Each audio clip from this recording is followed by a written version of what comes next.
There we go. All right. So, welcome back, everybody. Boy, did you have a little adventure. You guys were tasked with hunting a beast thought impossible to slay, basically. You took your Amazonian warrioress, climbed through the forests, the Acamonia wood outside of Themyscira, made your way to the top of the mountain, and slew the unnamed original child of Typhon, one of them anyway.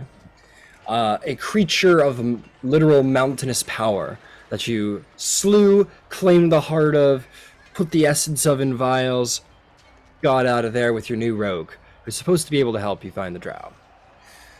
You made your way down, and you made your way into, once more, the Acamonian Wood, where you met the Broken Oracles, or, yes, the Broken Oracles of... Oh god, what's her name? What's Mama's name? I'm blanking. Hecate. Hecate, thank you, I'm so sorry. How insulting. But yes, Hecate, and they've been hospitable, and it seems that soon enough Salinos will undertake his Gloomstalker training. You made your way back to the city. Definitely pushed and told it was a great idea by the rest of the party. Niobe threw the heart of the great creature at the feet of the Queen of Themyscira and claimed her right to lead the Amazonian people as a true daughter of Ares, the original progenitor of the Amazonians. They listened. Oracle Thetis' testimony had great weight, being a recognized oracle. And she had many people at her back, including the son of Hercules and all of yourselves, and a great Athenian speaker. And all of you entered into mortal combat with the Themysciran queen, and allowed Niobe to take the final blow and slew this previous queen, this queen of peace. Who wants that? Please. And instead installed Queen Niobe, sitting upon the throne, having beheaded her predecessor, and claimed a new and more powerful Revenant Scimitar. She sits on the throne to the yip and holler of the Amazonian warriors. So, with that, we begin our game today. Niobe sits on her new throne, and she kind of just looks at you all. Says, "All right, this is my new gig, I guess." So, kind of like looks up at the balcony where all the Amazons are like, "Ah!" And they're all just screaming in excitement and celebration. She kind of looks at all of you with this sudden stark like look of like, "What have you done?" on her face. um, and then she cocks a smile and says, "Well, you know this means I gotta stay here now, right?" Sure. She'll like give Niobe like a big smile. Of course it does, but perhaps there's one more adventure in store, and she'll telepathically tell Niobe, "We have a drow cell to wipe out, and you now have an army." Well, A let's see if we can. restless army. He says, "It's a fair point." And she'll kind of relay back to you, and then she'll sort of speak out loud and say, "Well, I've got to figure out this whole queen thing for the next couple days, so why don't you guys, I don't know, do you have a run of the castle or the palace or whatever? I decree it, I guess, I don't know. Anyway, you guys let me know if you need anything, and I'm going to try and figure out what my life's going to look like for the next couple hundred years, so, good luck and let me know when you want a batch of crazy women." Um, Thalia will curtsy to the new queen, or however. Okay. You Yeah.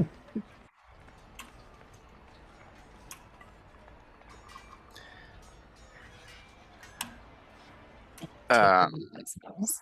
Where has Oculus been? What's he been doing through all of this? Make a perception check. Gown. Not helping us fight. He did. He told us exactly what to do. Detailed. Not the Also, queen hi fight. everybody. Ah. That's a 12 total. Don't talk to me like Uh, that. No sign of Oculus anywhere. Fucking scoundrel I bastard. don't like that. I don't like that. Can I like pat myself down? No. I'm just kidding. Yeah, you can check your shit. Yeah, you got all your stuff. You got all your stuff. You take like 5 minutes to go through your bag thoroughly. You've got everything.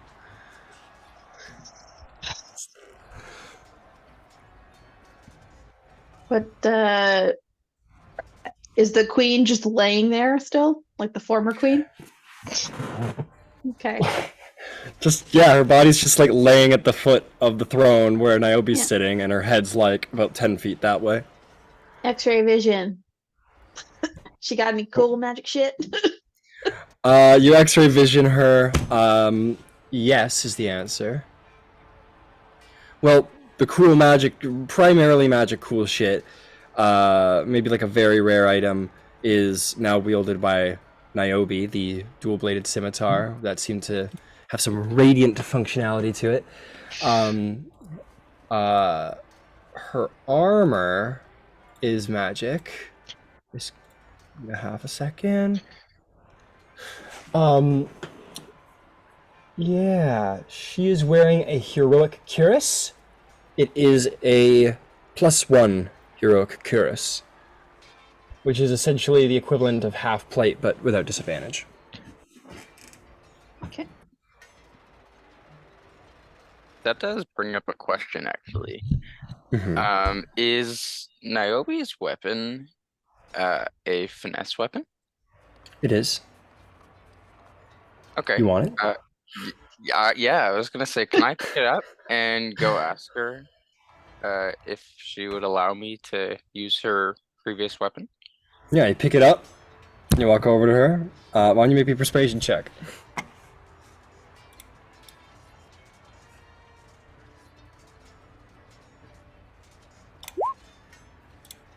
$17? 17. You look at it, and she kind of like looks at you and goes, "Yeah, sure, why not? Just make sure you let people know whose sword that is when you kill people with it." Of course. And keep that sword as a trophy, as a reminder that an Amazon beat the Spartan any day. I think I will. And she kind of like pats the Xiphos at her side. So you can add a +1 Revenant Scimitar to your inventory. Sick. Sweet. These babies are pretty cool because it gives you like a free bonus action option. So, 2-weapon fighting. Is Niobe's mom anywhere?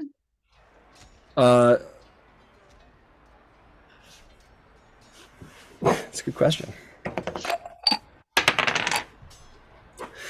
Make a perception check.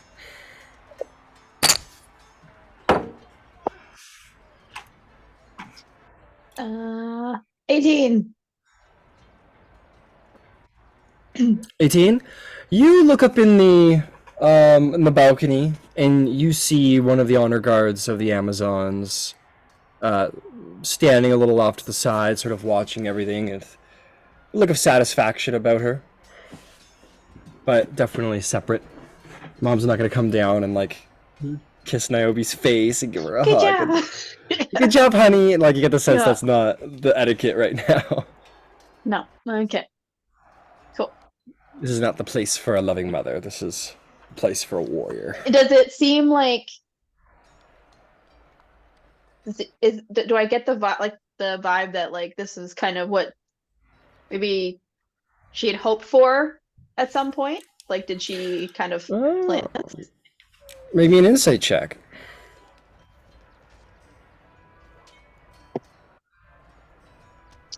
And 12. 12? Yeah. Tricky to say from an expression, but there is a sort of... You see the satisfaction about her that you don't... So it's tricky to say from just a look on the face, if she had plans or not, you know? Right. Okay.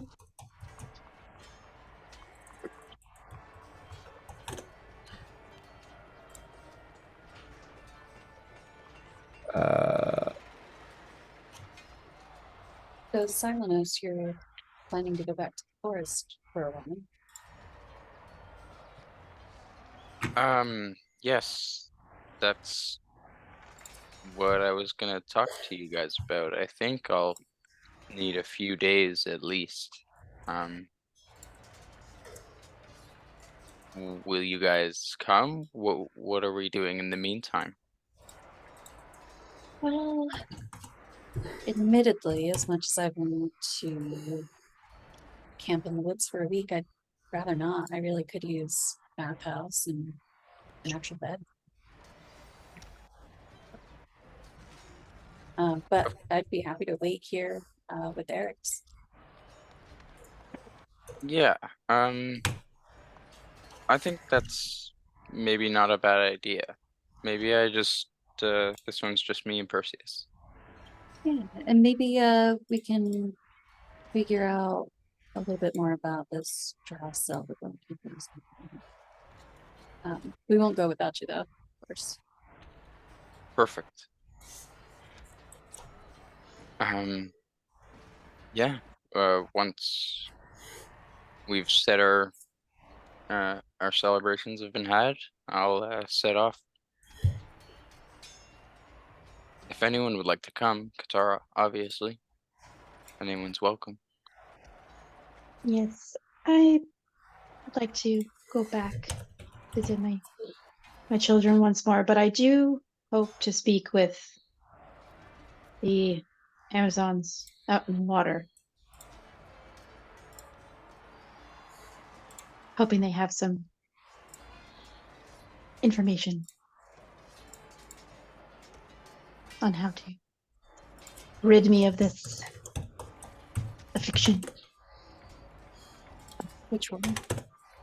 Which one? Good question. Nice. Yeah. Kiros The like one high that- fives. The Oh, only yeah. one in the left. Oh no, damage! Hey, Miles, shut up. Sorry, what did you say, Katana? If you actually ask that question and not me, Yeah, yeah. or, I'll say the element of chaos that comes with my magic. Oh. Well, if you ever need a hairdresser, let me know, okay? I don't see how that would help. She'll like pat you on the shoulder gently and just kind of give you a like one of those like knowing sad smiles. Oh man. That's fair. Well, safe travels. Is there any other there are the other groups on the island that Niobe spoke about before. I mean, in her position, she might be able to get us an audience. Is there any others that we should reach out to?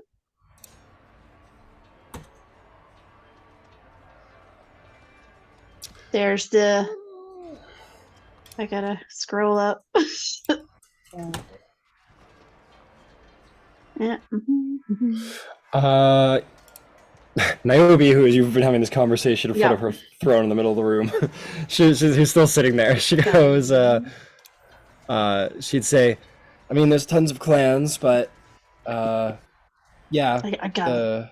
the Silene, I got it too. Yeah. Silene is the mystics with ties to Atlantis in the bay.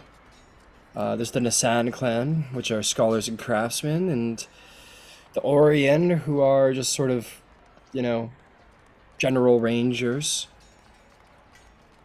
warriors, the bulk of our army, Hmm. What would you hope and to then of learn course from them? Valinar.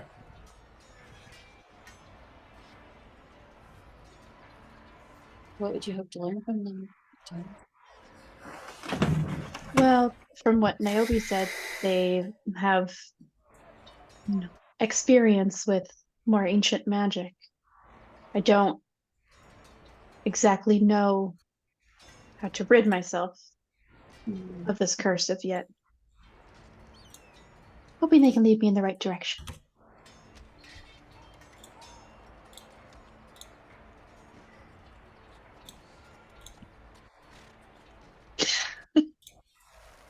Silent Nose is looking at a sword. He's We could baller, man. Stabbed himself a few times. Nah. We could also invest some time into finding a jeweler while we're here. Someone who could help us transform. I think I Those get like a items. royal jeweler, so I could help with that. Here we go. Is anybody who all is magically inclined with us? Who all's got Arcana proficiency? I Me, know a definitely. little. Mine's all natural, so Oh wow. I'm not familiar. I was born with this talent. Sorry. What can I say? I was born better. Wow, wizard, you have to study for 20 years? That's crazy. What's with all these books? Oh man. Oh, Atara, do we have some of the turtle essence left? Or The whatever elemental that essence? creature- Turtle Yeah. essence. Like the elemental. Yeah, we got what, 7 out of 9? Because we gave Makes 2 sense. bottles to the oracles, which I'm probably gonna take back because she didn't seem too thrilled about it.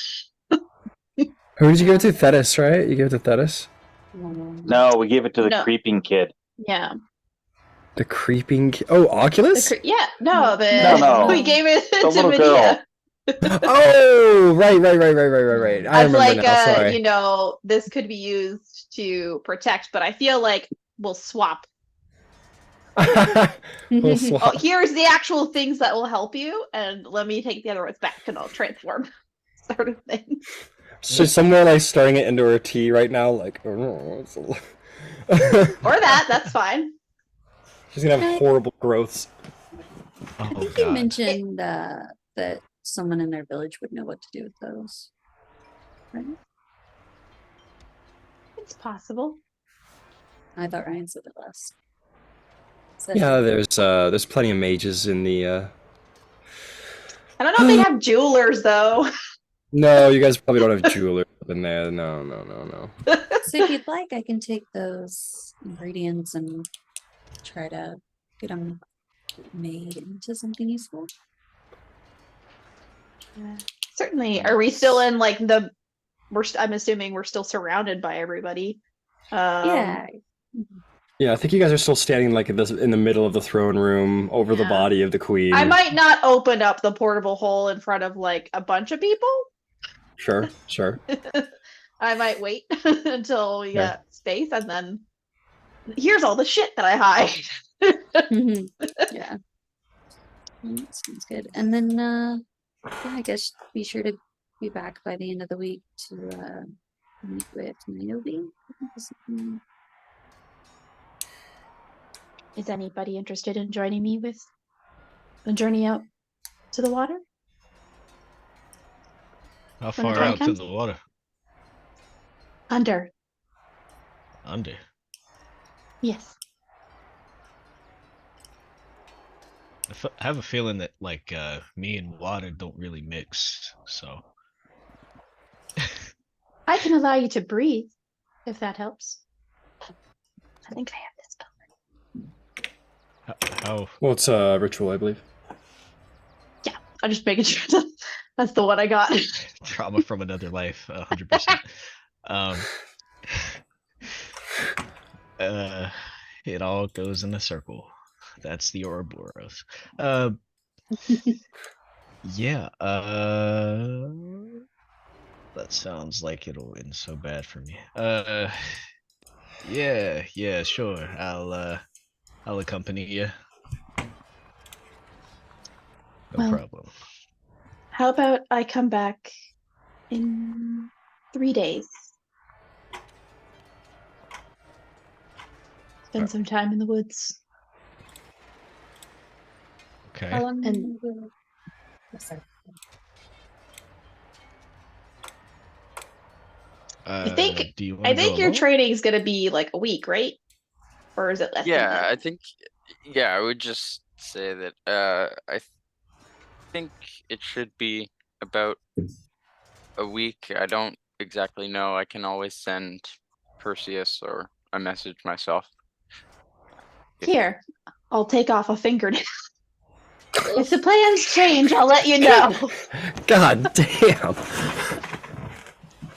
Never gonna get used to that. Hand Maybe, the fingernail to Ouroboros, and I'll just.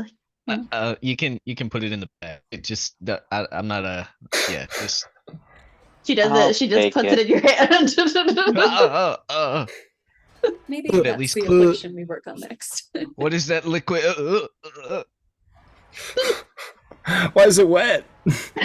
Oh, I thought you didn't have fluid running. Gross. I love it though, Katara. It's so much fun. I love it. It's funny as hell. I'll take Just good blood care. dripping on the the palace floor now. I think, and even you hear the Amazons are going like, oh, so general disgust. Well, Silenos, should we head out? What time of day is it? It's Good like question. say afternoon, like mid to late afternoon. I'd say like twilight's only a couple hours out.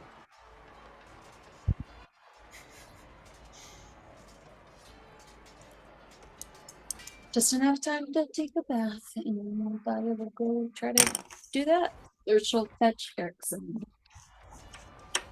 You're gonna go back to the ship. Yeah, I suppose so. And I'll Okay. let everyone know that's what I'm doing, so if anyone wants to Yeah. How how Those, long? Rose, could you like I'm blind and I would appreciate an escort. Could you bring me back to the ship, please? And Kyros is like, all right, okay. But he kind of like starts walking with her, a little confused as to why she needs an escort, really. Can I romance insight check her? Okay. So yeah, sure, take advantage.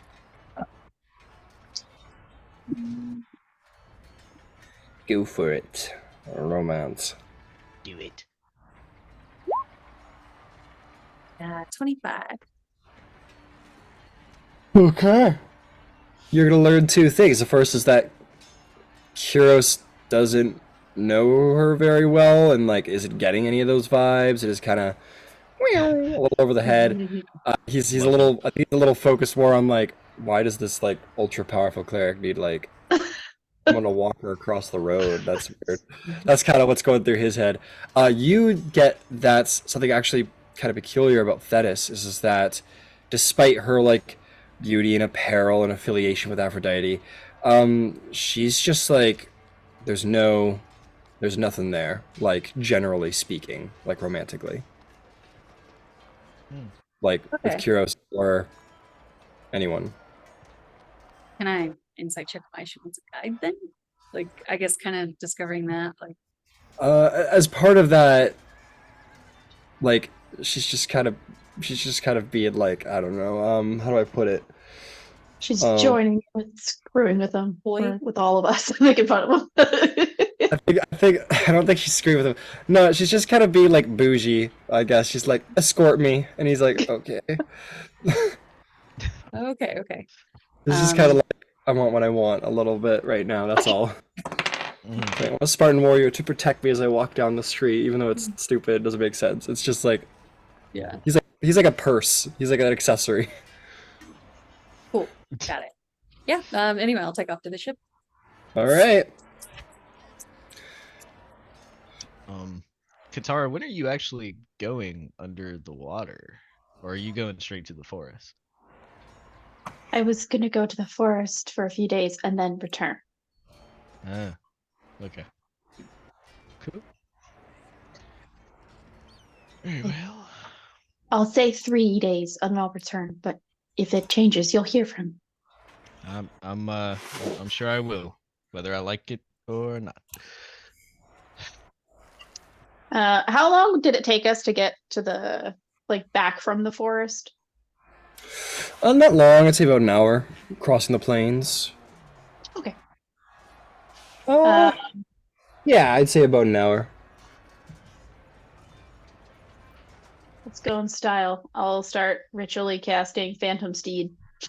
All right, you sit down, middle of the floor, and start.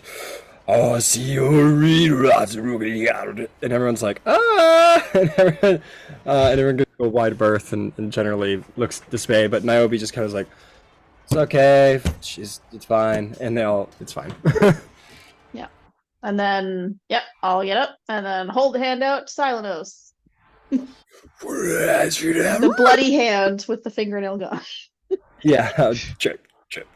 Oh, I'll make sure to grab those vials from you in privacy yeah. or whatever. Yeah. Whoosh. Privacy room and then just Yeah, hand you all the guys bottles. like okay.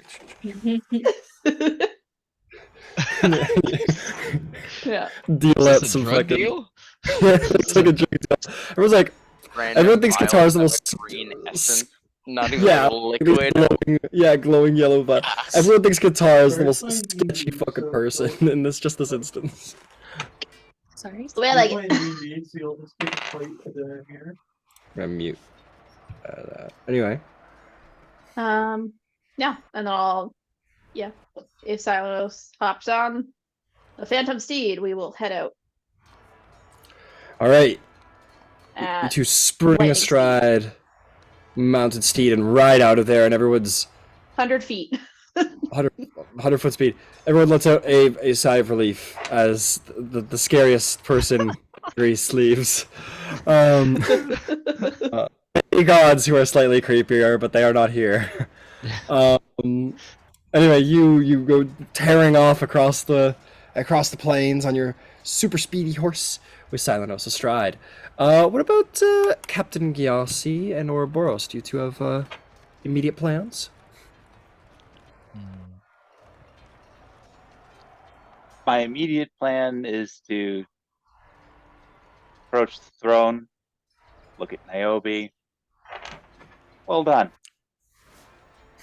I'd say enjoy, but you won't. You're an asshole for this, you know that, right? Yep, I know. She'll put out an arm for the warrior thing. Absolutely. Right in front of everybody. She accepts the fellowship and warrior companionship of a man here in Themyscira's throne room. Yeah, I think right after Gyasi, I'll probably will walk up to her and I'll be kind of standing there, arms crossed, kind of shaking my head in a nodding of affirmation, I think, and he'll just be like, "Well, you did it. You're here." Yeah. Didn't ask for it until 20 minutes ago. Well, neither did the people, but look at them behind us. Well, I guess I'm just the strongest Amazon here. That's all there is to it. Yeah, the strongest Amazon here. Yeah, maybe the strongest demigod, who knows? Let's not get ahead of ourselves, Queen. Uh-huh. But I will say, I hope you live in this moment. Allow yourself to cherish it. Because unlike a lot of things, this thing that you've accomplished, nobody can take it from you. God, you are sentimental, aren't you? For all your muscles and shit. You're just all soft on the inside, aren't you? Oh, you're calling me soft. Yeah, look at you. Shall I remind you of... Never mind. I'm not even going to go that low. No, you're not. I've got a lot of bitches around here. Yeah, I guess you do. All right, well, you know that I know that you know. So, Get out of here, Arvos. all right. Have a good day. Queen.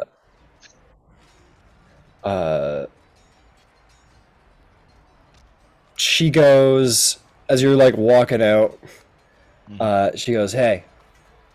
And she's going to like nod to one of the Amazons, and she's gonna like toss Niobe this this stone, this like stone slab that probably fits in the palm, and she's gonna toss it to you.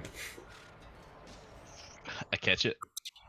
You catch it, and you look at it, and it does have some, Greek wording around the side, with a sort of slashed V through the middle. And she says, if anyone gives you shit, display that. Walk around the streets maybe a little more comfortably now. What is this? Lets her know that the queen's watching your back. That's all. Kind of gives her a nod with a smirk. And then just walks out. And he's like, you can add the seal of the Queen of Themyscira to your inventory. It's just like a little thing in your pocket. It's basically a stone slab, but it holds the mark of the Queen of the Amazons on it. okay. Is it a item that you've made, or is it No, this is like an other possessions situation. Got it. Seal of the Queen. Seal of the Queen of Amazonia. I don't know. Whatever you want to put. Just helps you remember.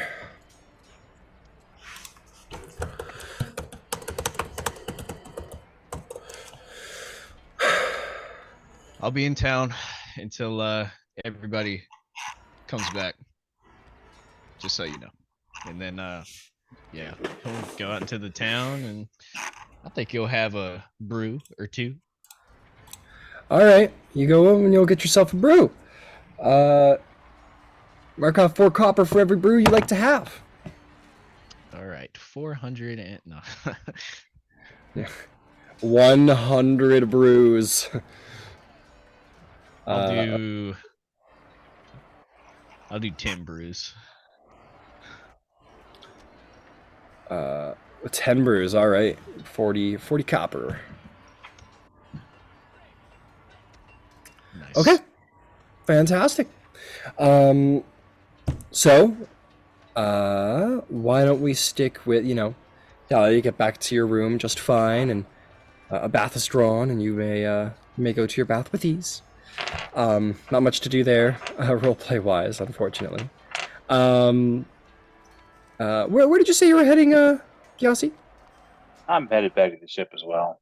All right, you find your way back to the ship, and maybe some, logistics and whatnot is brought up by your quartermaster, and you just get back to, after the accident at the front of the ship, everything's been rectified. We'll say that your Arcadian fire engine at the front had a little mishap, but all should be well and good now.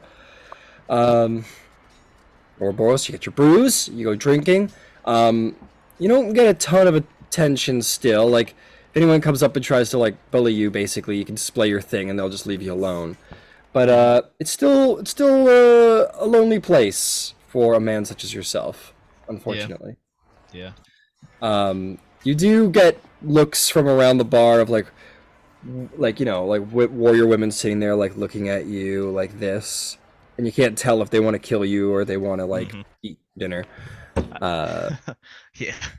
I think whenever that happens, I think Ouroboros will just kind of looking over like his Kylix, you know, just kind of give him like a little wink, maybe like, hi. Make a persuasion check.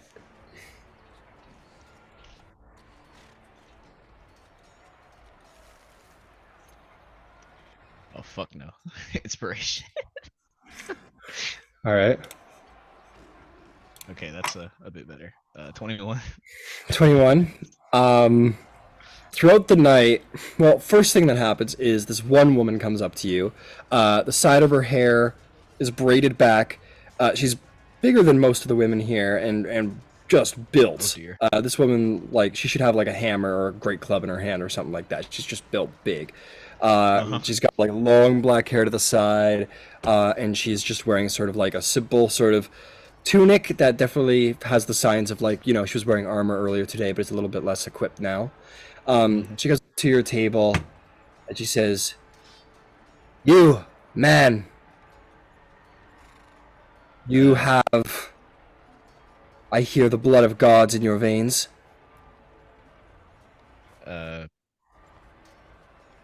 You could say that. "Come with me, now." Can I finish? Okay. "Now!" Okay.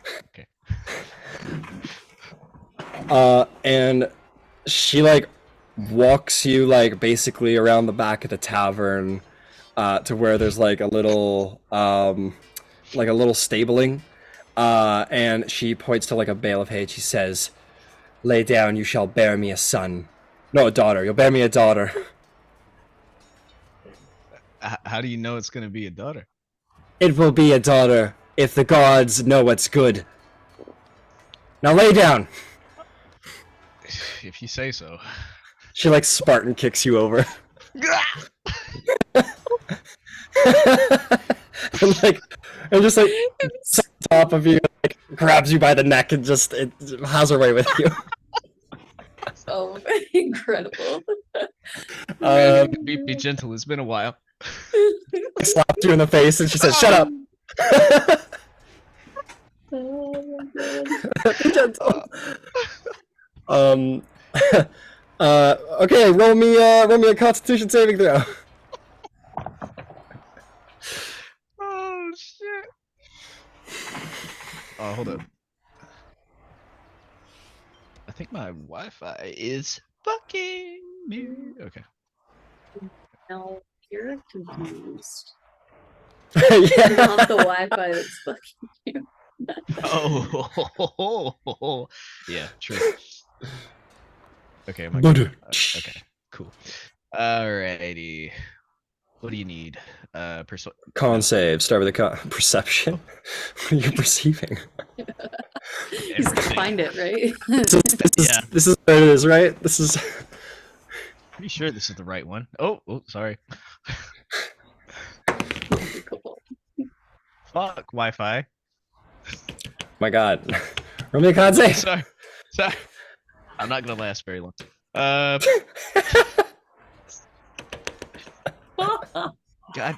damn it. Okay, con save. Here you go. That'll be a 15. Okay.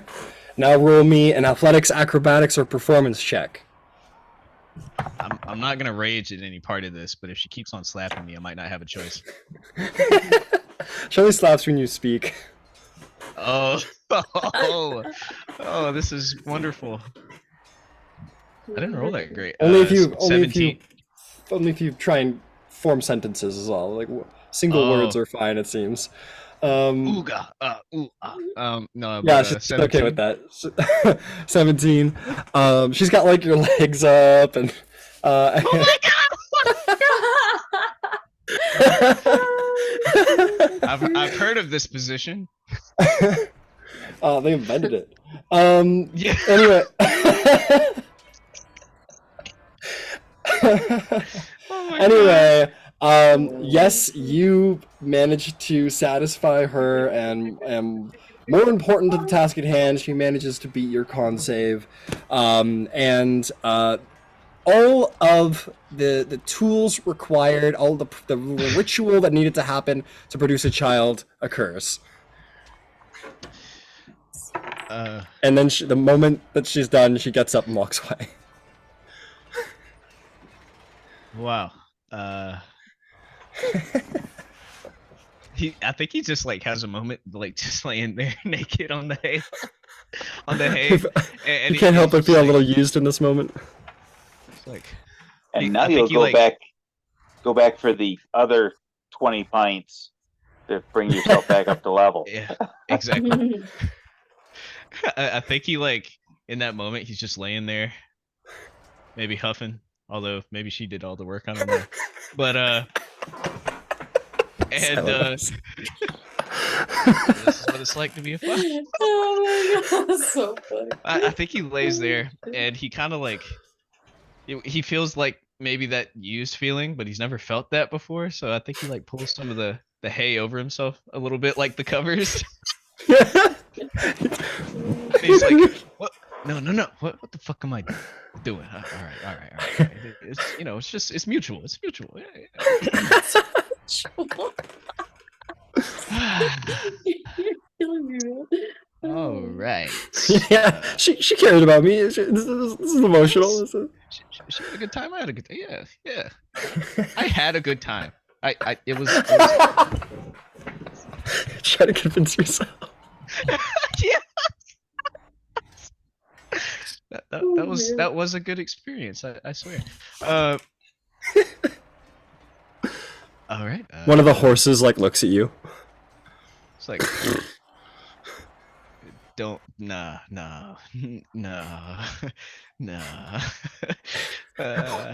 Oh. Easy, son of Zeus. Easy, easy boy. I said no. I said no. The fact you thought about it. Jeez. You don't went know there, what though. I thought. The horse does. He looked you in the eye. Oh, man. You go back to the tavern. I need to go. And then I just sit back at the table and Another just two kinda- women approach at this time. what did I do? What the fuck did I do? So I'm gonna tell you here. After your latest achievements, your reputation, your support of the queen, and all of these things contributed, you will have no shortage of ladies lining up to have you bear them daughters. Oh Jesus. You probably need to flee at a certain point if you want them to leave you alone. In fact, Am I gonna foster like a new generation? something like that. A lot of them don't like the answer no, so Oh. Okay. Well, I'll finish my brews, and however long it takes me to get through my 20 brews, with it's gonna be a long night, my friend. With the schedule breaks, I suppose. yeah, you basically gotta get in the bar and just like put one back, and then someone comes up to you and you're like, give me a moment, you put up another Fuck. one, and then He's here for a week. it's gonna be you get the sense of boss, it's gonna be a long week. I better They get want some the best electrolytes. warriors. You're the most fit person in Greece, probably. Alive in Greece, probably. Bartender, you wouldn't happen to have any No, but I got a room in the back. You better come back here now. oh my god. I was gonna say Power Raid or something, but this works. But yeah, everyone who is not currently with child wants a slice. So you find yourself. Shit. Yeah, we'll get to that during the week. Anyway, let's so we're gonna find our way to Qatar and Salanos. You guys go riding through the plains surrounding Themyscira up into the tree line that makes your way into the dark wood. And issues. Yes? Do we spot Oculus like as we're going? Like I'm curious No. as to where he dipped to. Nah, you don't see him. You don't know where he's at. Interesting. Interesting. Yeah. But you go tearing off across the plains, and you make your way to the wood. What do we call these woods? I always keep forgetting what I call the woods. They've got a really cool name. The Acrimonian Wood. You find your way into the Acrimonian Wood and follow the natural magic paths that naturally get you lost, but not so lost that you aren't able to find the heart of the forest. And there, in the darkness, you find the broken oracles in their misty sort of landscape, in their treetop homes that they have formed.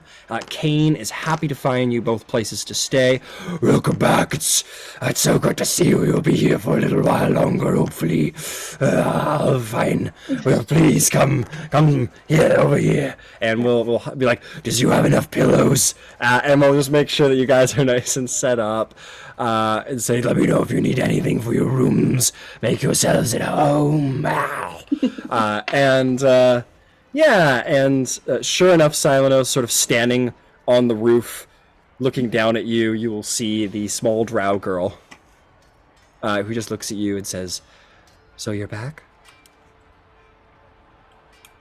I am. Good to see you again. We are going to teach you how to hide and use the darkness now. If you would will it, that would be great. Okay. And she just walks out via the window through a roof and just kind of disappears. And you're like, do I follow? Do I stay? Just trying to like climb after her, clamber up like the trees and stuff. Yeah. Yeah, you clamber after her. You're a fairly skilled ranger, and you have a pretty significant leaping ability. You're able to keep up, and training starts immediately. And and you find yourself like right into the night. Training in stealth, in ambush. You go hunting and use animals as prey to hunt for, and she sort of rewires your brain to hunt, because normally you're like, okay, I need to call him, Perseus is a scout and he'll fly in, and she's like, no, none of that. And she says, use the darkness and make every attack count. And she has you in such a place that where you're striking and you find yourself teaching you how to get an extra strike in, how to see into the darkness even more intensely, using the Umbra and Primeval to slice through darkness itself to see a little bit further. Teaching you all of these ways, and you find yourself very tired at certain points, the point where you're taking on like 2 exhaustion levels, and she shows no sign of stopping. It gotta be like, okay, I sleep. And she goes, oh, that's right. Sorry. No, that actually brings up a point. Okay. I'm gonna like huff and puff and like take a second, almost like when I second wind, but different than that. I just got a new ability that I can heal exhaustion. Heal exhaustion? What did you get? Yeah, I'll read it. Hold on. Yeah. Damn, bro. I remember that. Tireless. Tireless. In addition, so if I take a short rest, I can heal 1 exhaustion. Ah, very cool. Okay. And this is right. That is pretty fucking cool. So yeah, she's a Can I vampire. actually flavor it even? Flavor away. Yeah, just like as we're hunting, I think I'll kind of string all the prey like along my pack, and then I'll just like set up a little camp, put like a pillow or a pelt down or something, and just give her a place to rest, put all the prey in front of her, and then I'll just be like, just give me a couple minutes, I just gotta catch my breath. That's incredible.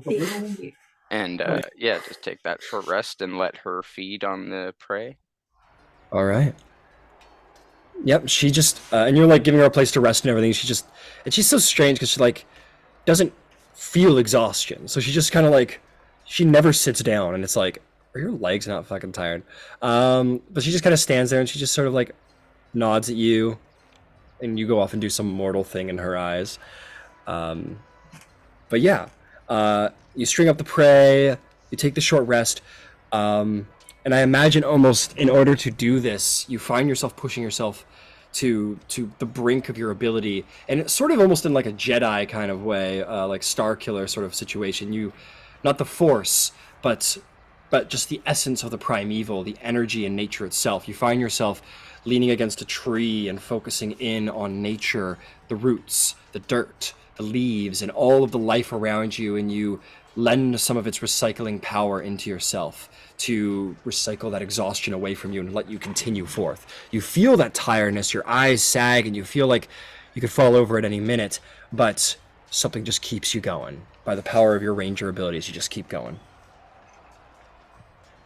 Yeah, I think while I'm just resting, I just am like saying a prayer to Artemis. I won't like say it, but basically just summarizing that I'm with her training. And I'll kind of look up to the moon and then to the stars past and just think and kind of let the thought of family push through.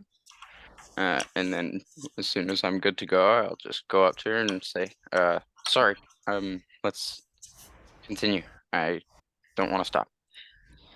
Okay. And you guys keep going. And you don't get a lot of like impressed looks from her or anything like that. Just very much like okay, checkbox, basically. Like, okay, he's getting this or he's getting that, and she'll just sort of like be like, okay, we can move on now. But there's not a lot of impressed, at least not on the surface that you see. She doesn't go like, oh, good job. She just kind of, if there's no negative reinforcement, but there's also no positive reinforcement. It's just sort of like a neutral, like, give it a try. And if you don't quite get it right, she'll just set you up at the next time and sort of re-explain and then send you on your way to try once more. And all the while, during these short rests, as you sort of say your prayers to Artemis, you almost feel like whisperings of the wind, as if her voice were on the wind or in the trees, whispering to you, asking you things, questions. You find yourself looking into Perseus's bird-like eagle eyes at one point, speculating that now that you are leaving sort of your innate Beastmaster connection behind with Perseus, Perseus's shape-changing abilities are going to perhaps begin to wane, and Perseus will need to undertake a true form. So, as the time goes on, you begin to sort of, as if nature itself, or even Perseus through the nature, or perhaps the goddess herself, asks you, what is Perseus's true form? And if you need a moment, you can take a moment to figure out what that is, as the week will be long and you can contemplate this for time. But Perseus has taken a couple of forms now, and perhaps as you leave behind this training and take on a new one, Perseus will take on a new form as well. And it's also worth noting, you've got that jaguar tooth. So we'll talk about that in a minute as the week goes on, and sort of as you now know how to summon beasts or how to claim them, you will then learn how to actually utilize them in battle and such.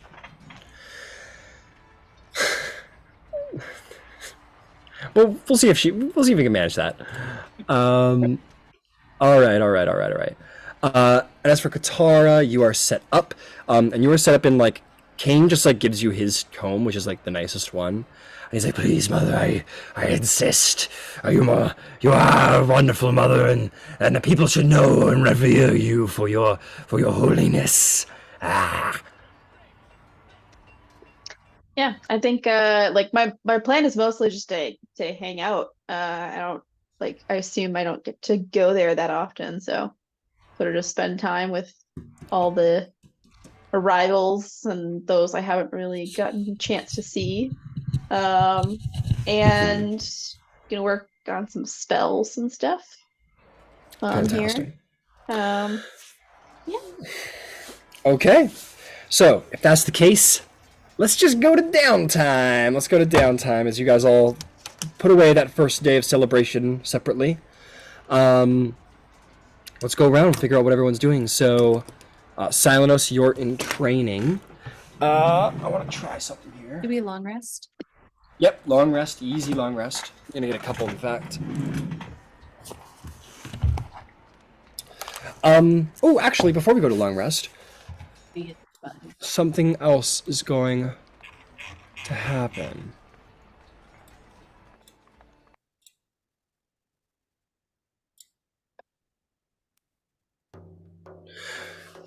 You all find yourselves that night as you dream back on Olympus. That's fine. That's fine. Long rest is still had. That's not an issue. You all find yourself once more back on that holy plain of Olympus. The sun is down. The stars are out. The clouds mystify the surrounding bottoms of the peak of the mountain. And all of you find yourself on these marbled golden peaks. You find yourself standing before you're on that balcony that you all left the first time, that large, actually I'll just go there. I've got it on Tailspire right here, why not? Give me about a half a moment and we're gonna go there. Proper screen show, oh god. What? Hang on.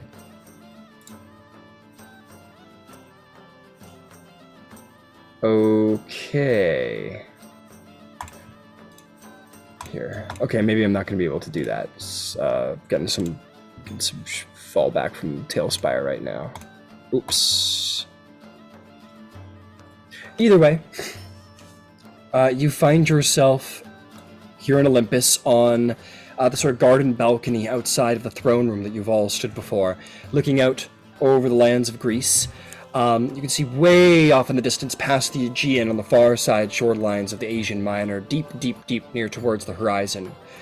You can see to the northeast small flames, flames of war. You see the lights of various cities, Athens, Sparta, here and there. And you all stand with each other. You stand... Ember, Silenos, Thalia, Ouroboros, Katara, and Alex. You all stand present. And you sort of look off with one another. You see Zeus stands before you all and looks out and over. And he turns to face all of you, the god of lightning and thunder himself. And he looks with a stern face. Says, "You have done quite a bit of traveling since last you've been on this mountaintop. War rages now. I was curious what you would do with the dragon. It had consequences. Consequences to be dealt with later. The very least we can say is that there is unity amongst all of you demigods, more than I dare say in my own immediate family up here. We bicker and we fight, and so do all of you, and I like to see it. So, you have been seeking for a long time a way to end this war, to fight together, and you, looks at Yukiasi, says, you put an order in to have that done with Hephaestus. And he has succeeded finally for your request. But I ask you all, before it is given, it is a powerful relic that has been created. Is this all your choice? To be here and stand your side one another? I'm sure the answer is easy, but a god must be certain.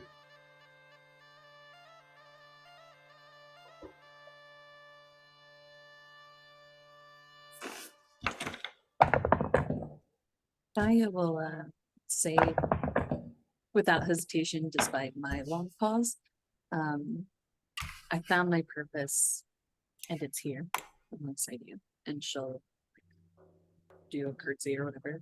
It's respectful to him. He nods. He sort of like looks you all in the eye, even though those of you who hesitate.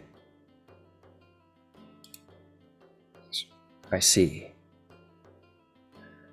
That's enough. That will do. He sort of takes his hand and sort of like casts his hand towards you all, and these glints of gold sort of fly throughout the air towards you all and sort of stop in front of all of you. You see these, they almost look like bracelets, designed like a snake of gold and a mysterious black metal that wind circularly around. And one sits in front of each of you, sort of floating in the air.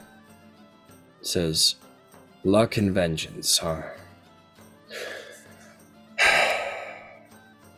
Take these, tune them to your favorite weapons, to your favorite arcane focuses, and they will make you all powerful together, if you're willing to wield them beside each other.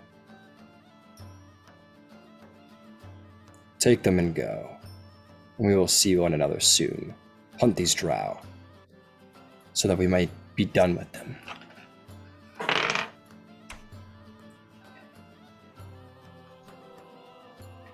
You take a Kiasi, you wake up. We'll get to that.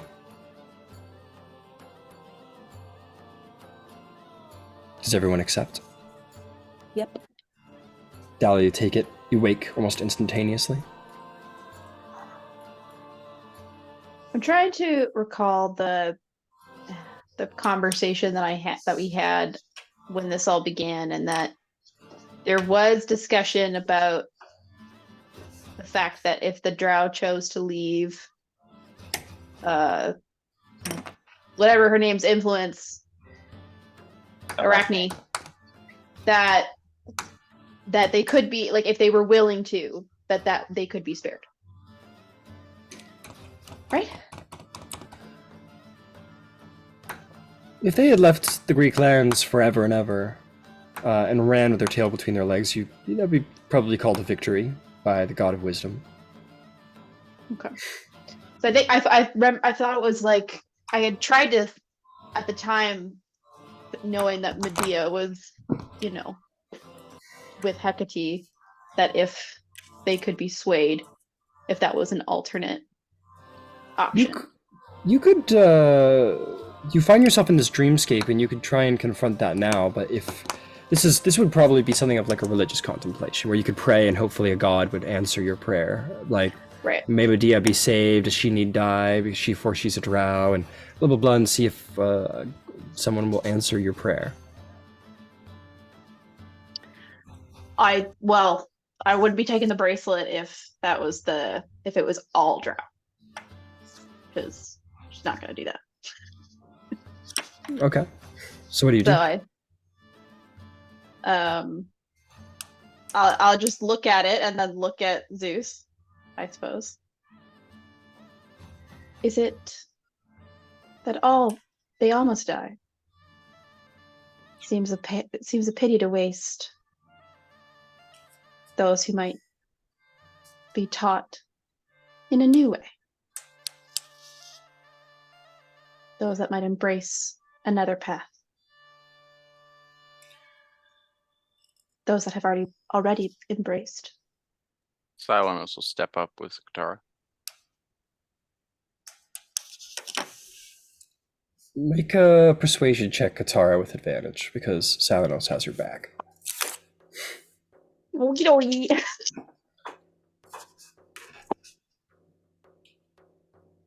Oh, rolled pretty low. 18. 18? The god of thunder looks at you, and he sort of strokes his beard and says, "You refer to the eternal child that you took as yours." Yes. But also, what of children from others that don't know another path? Sons avenge their fathers. You have a child, and I shall tell you this. You may spare the life of your eternal child, for she isn't truly drow any longer. She is some other creature now. But I will put this forth. She is your responsibility. Should she step out of line even for a second, threaten those Olympus holds sacred, it will be on your head. Dark Mother of Hecate's chosen.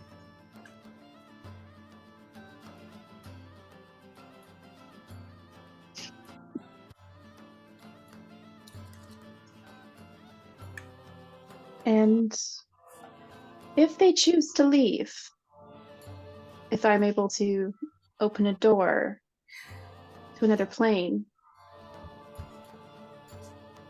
those that... To which plane would you send them? Tartarus? They will go there, not to worry. I'm unfamiliar with all planes of existence. I just wonder if there are those that would turn away from Arachne, that might find home elsewhere, so as not to threaten you, those that follow you, but grant them a chance by your grace to follow a new path. I do have grace, but I also have wrath and wisdom. Your lack of conviction is concerning. This is not an easy thing to be done. Your reluctance...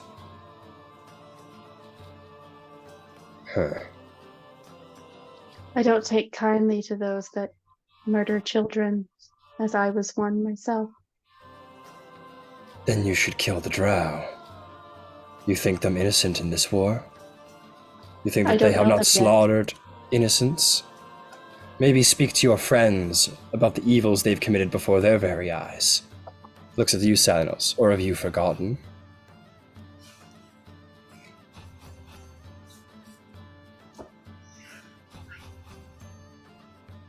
I've not forgotten.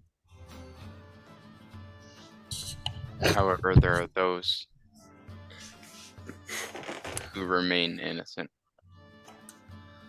who are bound by nothing but the skin they were born with. And they are not wrapped up in this.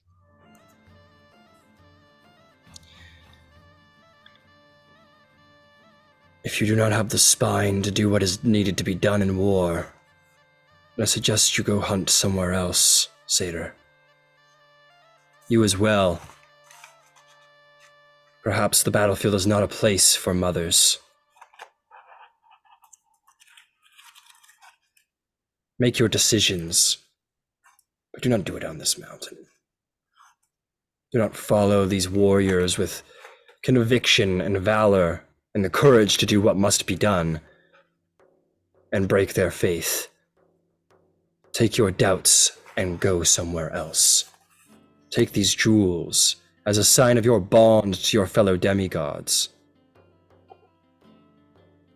Or leave them and abandon Olympus.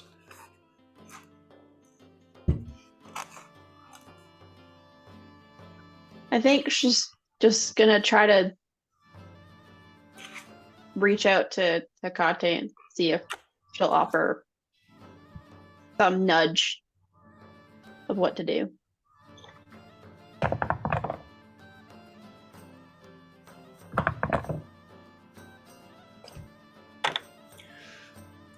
You try and in this moment focus in on the essence of Hecate.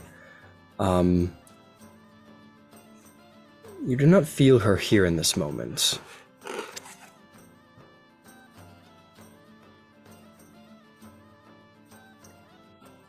I think her goal is still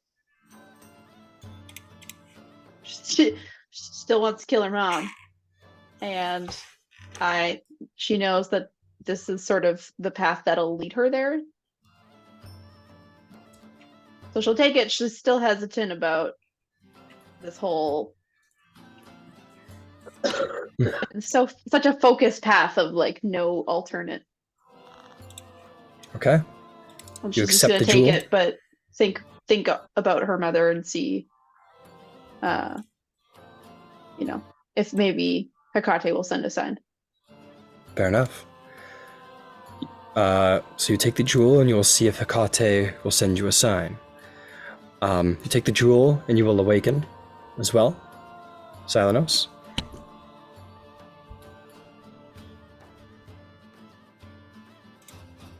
My allegiance. Alex accepts hers. Oh, not yet, sorry. Go ahead. My allegiance does not falter. Though I have doubt, it's rooted in a longing for protection. Calagamith sends her regards. And I'll take the jewel. Alright, you take the jewel, you shall awaken. Ouroboros and Alex stand as the last two. Ouroboros, do you accept your jewel? I get the sense Ouroboros is... Oh, there you are. I accept the jewel. Alright, and you awaken, and so will Alex. Everyone may add the jewel of the heroic bond to their inventory. You awaken with a strange snake-like thing that holds the metal of the previous meteorite that your old friend acquired.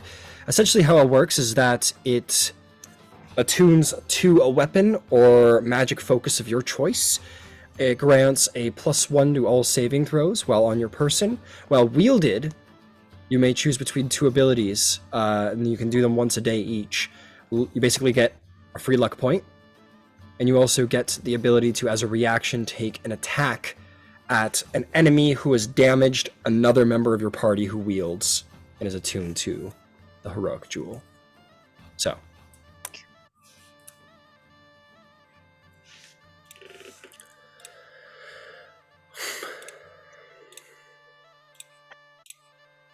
Yep, take a minute. Take a look at those. Let me know if you have any questions. So Ryan, essentially you just gave me the first infinity stone on my gauntlets. Yeah. Yeah. What? So, First two, apparently. Vengeance and luck as requested. nice. I was trying to figure out which relic this was. I was like, I'm so. Well, you Trying to haven't. remember. You've never had one of these before, but a set of daggers was made for the party by a previous party member, but they have since been altered. Intrigued. So they just look kind of like a snake wrapping around the wrist sort of deal, or Well, it depends on what you decide to to bond it to. So you pick a weapon or a magical focus of some kind, so like a wand, a staff, a sword, a gauntlets, and then you bond it to it, and then it will basically turn it, if it's non-magical, it'll make it magical. And then it will infer the benefits to that weapon, and you can use luck and vengeance as long as you are actually wielding the weapon that the jewel is bonded to. okay, cool. It like fuses to it. So for your gauntlet, they probably like wrap around the outside and then kind of like down the middle finger maybe, or between those Okay. fingers. Yeah. It fuses itself there. Nice. You know, I think I want it to be kind of wrap around like a spring, so that whenever I punch something, it adds to the force of the punch. Okay, I gotcha. I I don't know. gotcha. My engineer is showing. You have like a spring punch. It's like one of those like two Looney Tunes like red wrestling Yeah. punchers. You ever played Fallout? You know the fuck. They have these like power gauntlets and shit. I don't know. I forget what they're called. I don't think they're called that. But anyway. I don't know what the fuck you're talking about. No, it's fine. Fallout. Fallout. I know Fallout. I just didn't know about the power gauntlets. Is that what they're called? I don't know. I don't know. Well, I think you get them. They're just like bricks on the end, aren't they? Yeah, exactly. They're just like straight up bricks. Oh fuck. And when you punch something, they go like, I guess with steam or some shit like that. I haven't played Fallout in a little while. That was It's like been a minute. That was like a long time ago. Not Yeah. on our inventory. What's that, Thalia? Did we add something to our inventory? Yes, Jewel of the Heroic Bond. Okay. Well, thank you. No problem. You'll all awaken. Long rest had. Jewel received. And we're gonna go into sort of you guys are gonna have about as long as you guys want, really. But I will say, Salanos, your training will take at least 5 days. Yeah, this book that I was getting out before I forgot about the dream situation there. Bless you. Oh, thank you. Sorry, I thought I was muted. Bless your heart. Ooh, bless your wee heart. Let's have some downtime options here.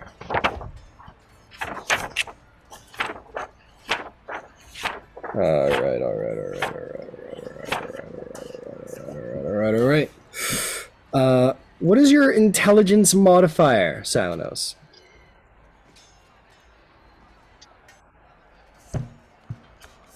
+1. +1, that's okay. Okay. Wise though. Does that help? No, I'm just kidding. Pretty wise though. It does help actually. So we're gonna do some checks to see how well your training unfolds and see if it does only take the 1 week.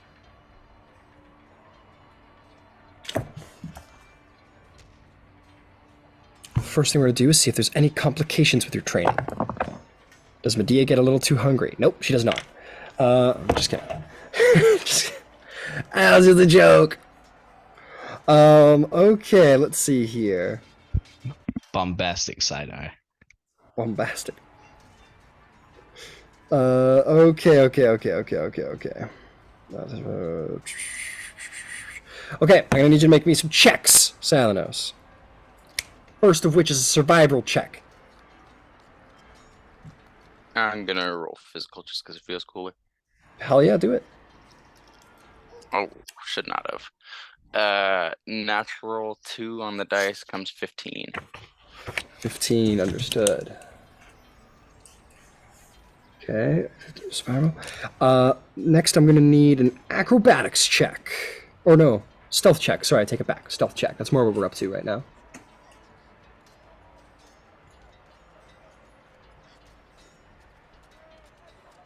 $33. Very good. And last, I'm gonna need an investigation check to make sure that you're studying the theory just as good as the everything else. Definitely not. 4 + 1 becomes 5. 5. Okay, let me see here.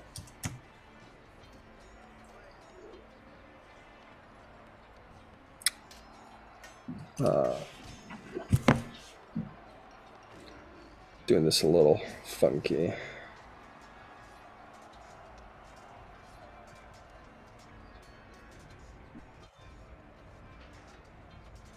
No, I did it that way. Okay. 55 is gonna take. Okay, let's do it that way.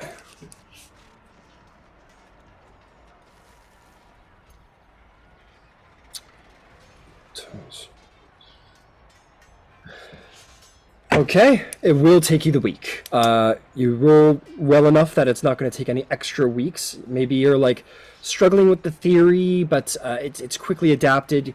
Your survival could be better as well, but you get it where it counts in the stealth, because that is what the Gloomstalker is all about, is getting the stealth in just right. And that is what you do. So you will only take the 5 days to get ready. Your training will go well, and there won't be any complications. Do you need a little more time to think about Perseus's true form? No, I think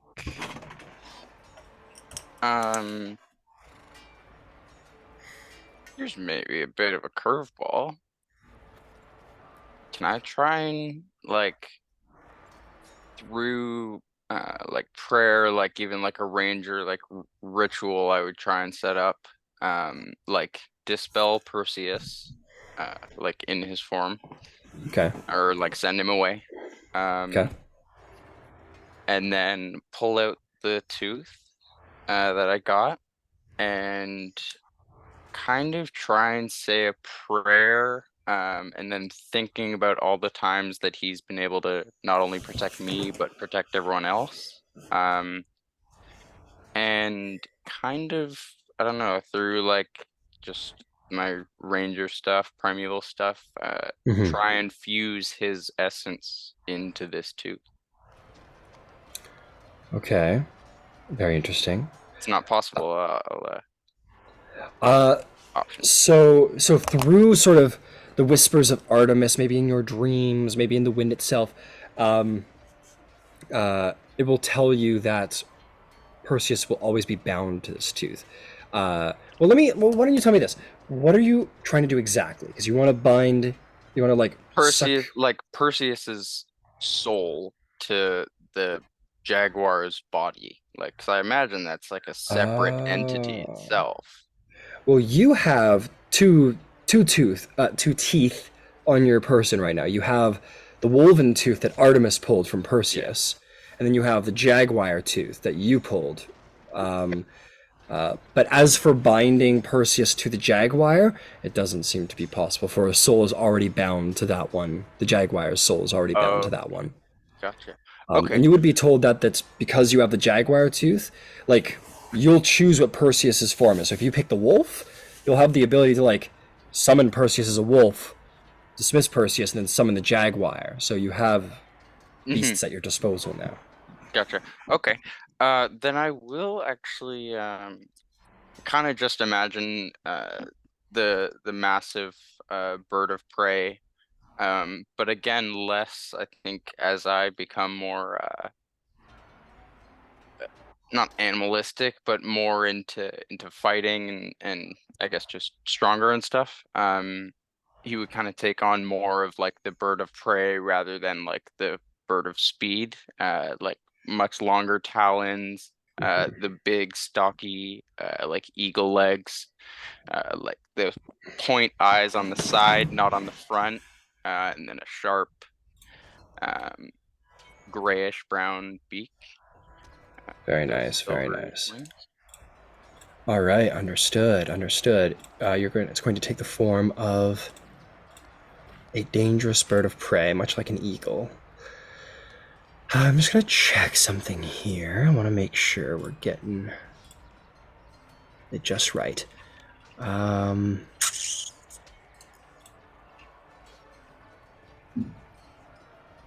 We don't want that. Where is it?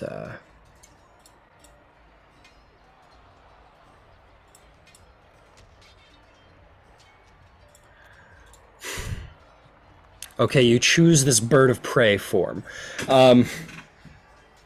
As you, throughout the week, sort of focus in on this and your sort of intention towards Perseus begins to change, Perseus sort of disappears into the wood. Or perhaps into sort of the spirit realm that Artemis had spoken to you of, the realm where the spirits of the beasts do linger. And as the week goes on, you see that tooth every day, just every time you look at it, it just changes a little bit. Rather than this sort of this long canine, it starts to darken. It starts to curve and hook and sharpen at the end. And the feeling of bone begins to turn into something a little bit more sort of polished, even, if that's the right word to use. By the end of the week, this tooth has changed into a deadly and marvelous talon with similar runes down the side of it. And at the end of the week, you know that Perseus is bound to this, and Perseus has gone back to that plane. And if you were to will it so, Perseus would return as this bird of prey that you have wished for it to become. And if you do summon, do you wish to try and summon Perseus in this new sort of relationship with your training? Yes, and actually to the same degree.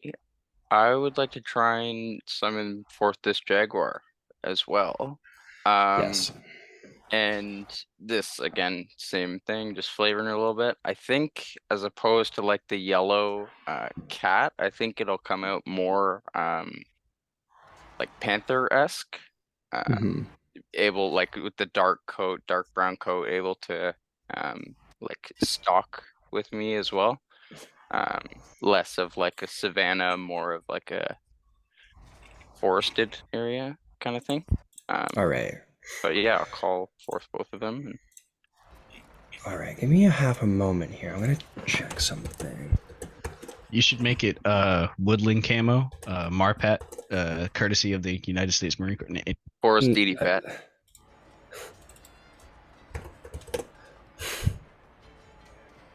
So essentially, this creature is going to have.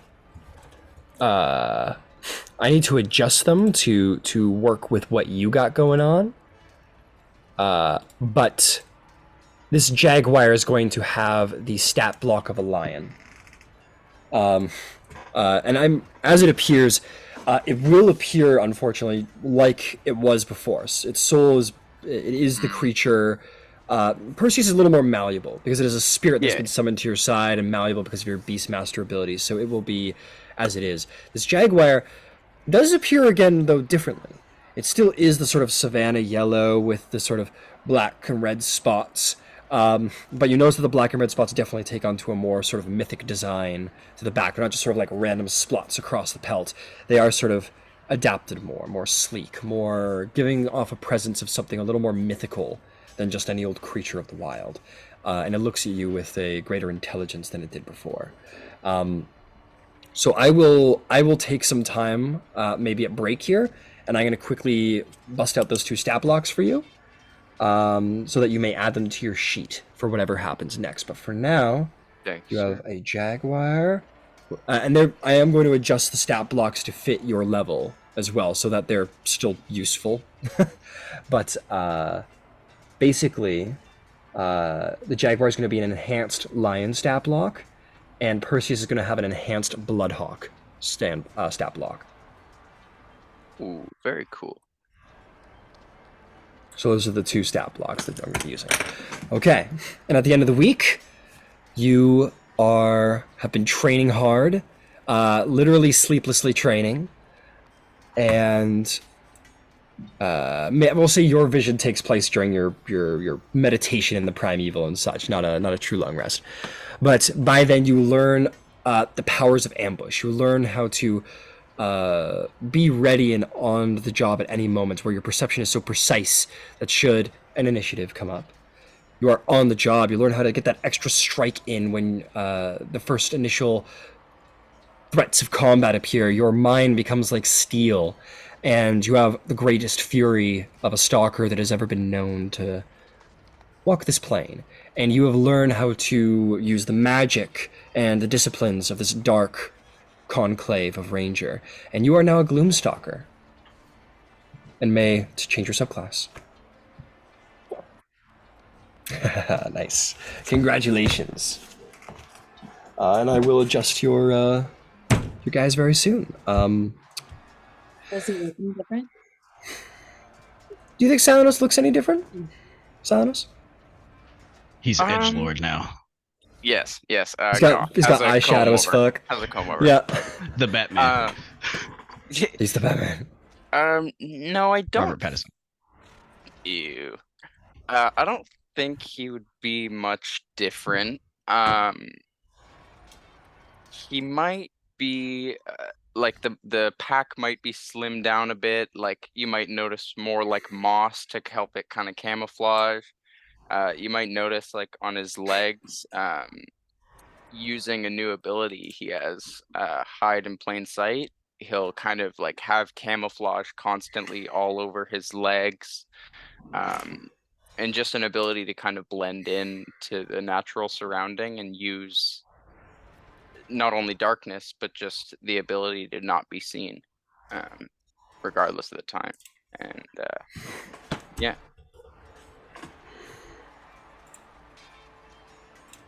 Fantastic. Nice. Yeah, so as time will go on, and Katara would be the first to sort of witness this, Salanos, yes, your entire apparel, your aesthetic has all been adjusted to stealth being your new seeming priority. Very good. Very, very good. Okay, why don't we flip to someone else who has stuff to do during this week. Qatar, it sounds like you're hanging out with the Broken Oracles. Tell me about that. Yeah, I mean, mostly she just wants to see, like, has there been any direct, threats since the start of the war here? Have they been like fairly well protected? Is there anything like Absolutely. if there's anything that she needs to do to help? Because she kind of left when she got the vision, and she hasn't really been paying attention elsewise. Absolutely. You would hear, like, they would say basically, like, no. Like, the Broken Oracles are incredibly well hidden. Um, uh, Kane would tell you about, how it took some time to set up the wards of the magic of the forest, but the magic already had a ton of innate magic already present within it. So a lot of Okay. the Broken Oracles were able to help bind it, and it seemed very, very easy, like the gods themselves blessed this transformation, or Hecate herself lended her mystics and her darkness to help protect the Broken Oracles. So after they had set up those wards, there was a couple incidents here and there, nothing that put anyone in mortal peril. But after the mystic wards were put up, they were very well protected. The darkness sort of loomed as they needed it. Magic has been sort of enhanced and easier and comes easier here. They truly seem to believe that Hecate dwells in these forests, or mythic beings dwell in these forests. Right. As this is the place where the first Amazon was born. She was conceived in this forest. And they say that the nymph mother of the first queen of the Amazons, still dwells in this very forest. And they have a lot of reverence for this place. And no, there haven't been great dangers, nothing that they couldn't handle. Okay. Yeah, and I think like during the day, she's just gonna sort of like teach them like things that other magic that she's able to impart, and like kind of just see what they do during the day, just sort of Mm-hmm. be present. And then in the evening, she wants to finish up at some point she wants to finish up the commune with nature spell. Okay. And then I did want to cast divination. Divination. Absolutely. Give me a second.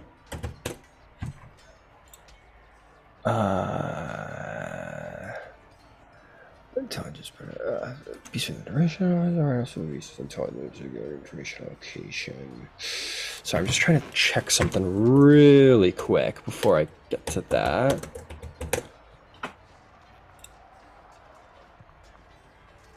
Okay. So we'll take a little.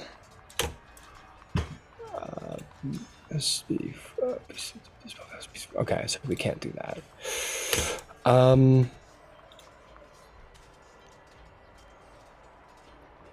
Okay, so you cast divination. You sit down, you perform your ritual, and you try and connect with these greater powers. You have the sight, and now you use it. What are you calling out for? Who are you calling out for? Good old mom. All right, you call forth the spirits of Hecate, and hopefully find her presence towards you in the darkness. And there you feel that mythic energy, this connection with death and magic surround you, and it feels just like home. Yes, my daughter. What do you need from Mother? Hi. Hi. Hi. Hey, Mom. How's it going? What's up? What's up? No, so I hope that you might help guide me at this moment.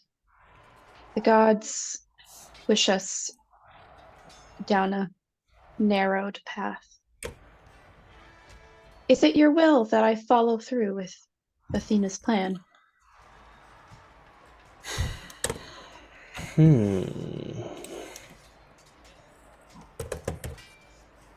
appealing to her as like goddess of the crossroads. Yes. Yes. Jesus, what all this shit? Sorry, hang on. Just checking something here. I'm trying to see how she would feel about old Athena. Let's see if they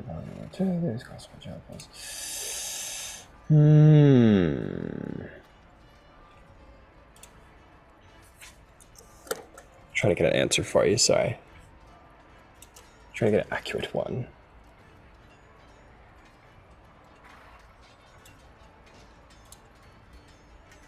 Okay, here we go. Cronus, to worship. That's a god day along with scissor. Okay. So, no help at all. Go through this plan.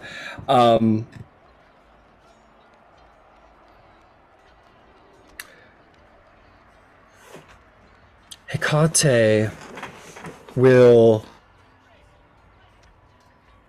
speak in your ear as she does, the three-faced god. She speaks and says, "Oh, child, you wish for me to give you the answer?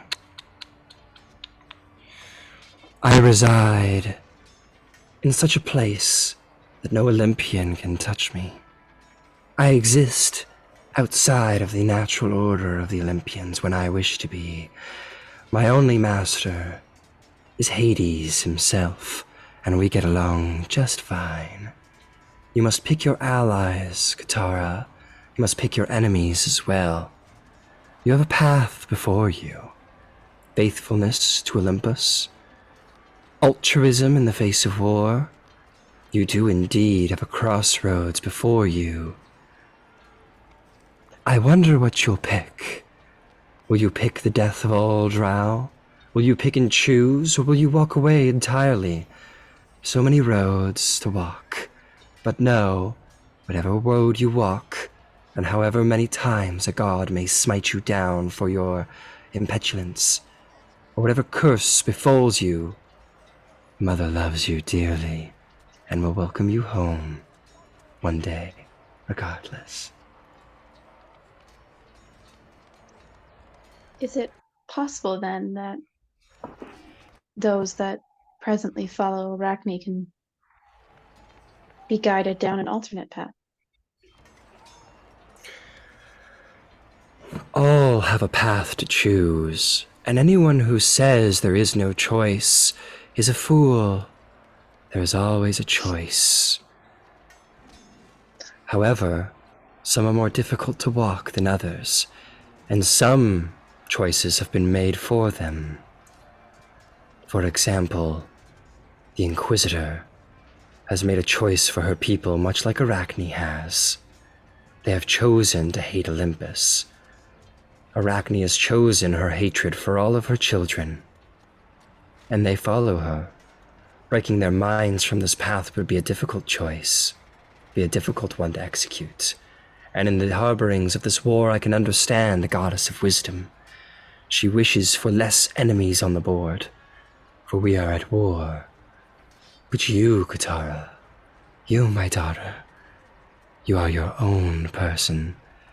Will you serve the god's whims? Will you walk your own path? Or will they intersect at the end of the roads? Only you can know. Only I can guide your hand on the path you wish to walk.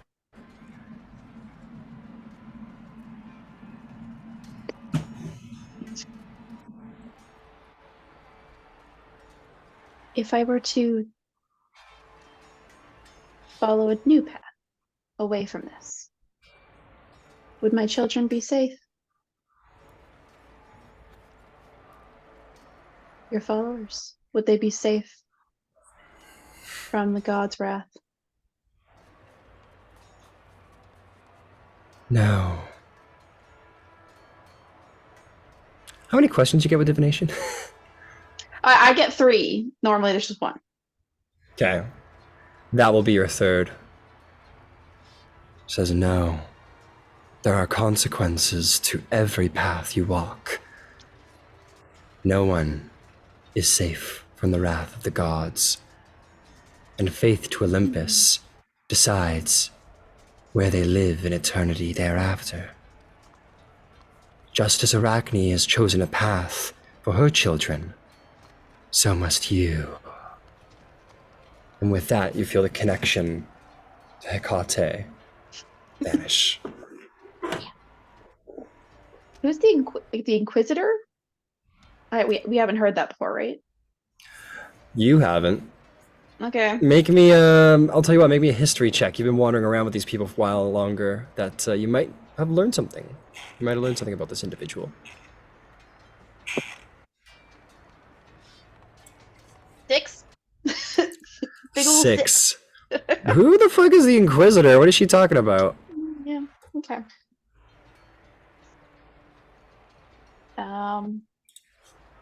What's up? What's Mom talking about? She's so silly. That's pretty much like that's what I'm going to be doing there. Like, is just there's nothing else really that I had in mind.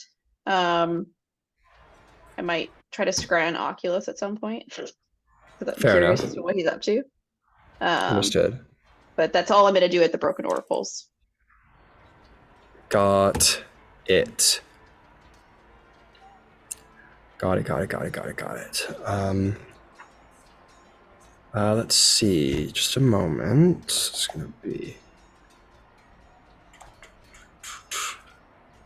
Huh. And then we're gonna do. As far as 22, it's gonna be okay. So that's gonna be.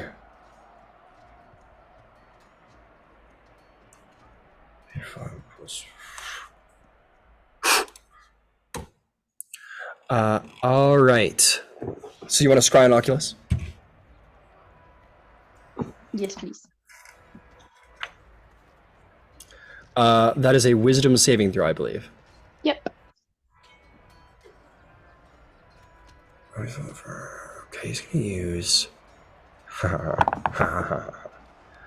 And it's a -5 for him, right? A -5 for him. That's right. What's your DC? 18. 18. You struggle to peer past the veil of divination. This is not an individual of exceptional will or wisdom or perception, but to your great surprise, it's very difficult to spy upon him, but you succeed. I do want to come back to that though, because I don't know what everybody else is up to, and what they're up to might have influenced what you get, basically. No worries. So we will come back to that, but I do have you marked down for a successful scry on Oculus. And we will hit you up with that in the end here. Okay. Who's up next? For a week of shenanigans. Who has stuff they need to do, want to do? Talia's got a couple things. Oculus is one of them though, and I would definitely hit up Boris and Gyasi as they're the 2 left in the city, right? Mm-hmm. And then I also wanted to find someone to turn the files into whatever it's going to be. Okay, fair enough. Let's just hit up let's get the mechanical stuff out of the way, if you don't mind.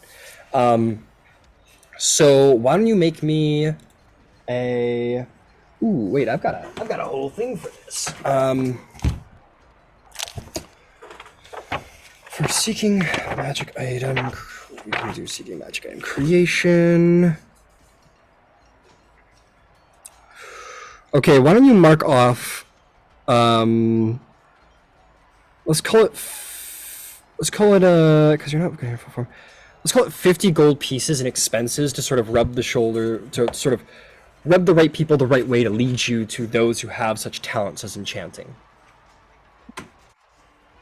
And then make a persuasion check.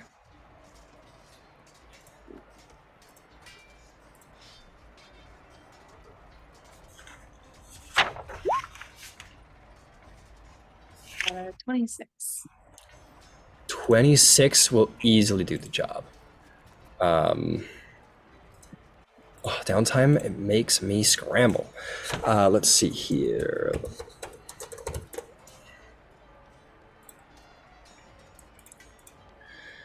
Oh, fantastic. You are directed towards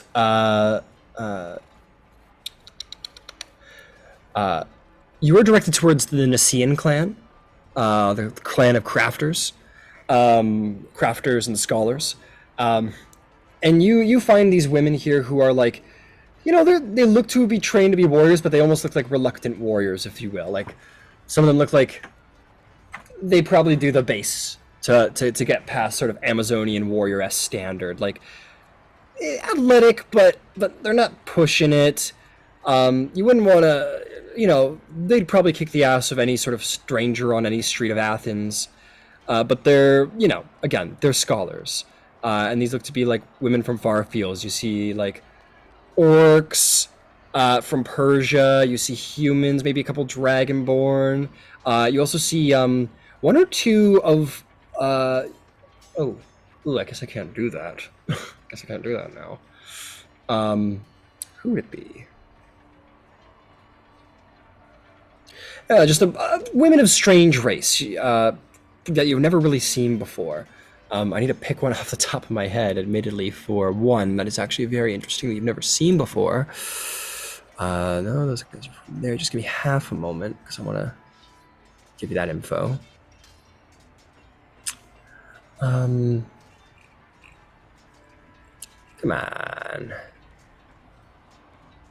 No, those are Persian.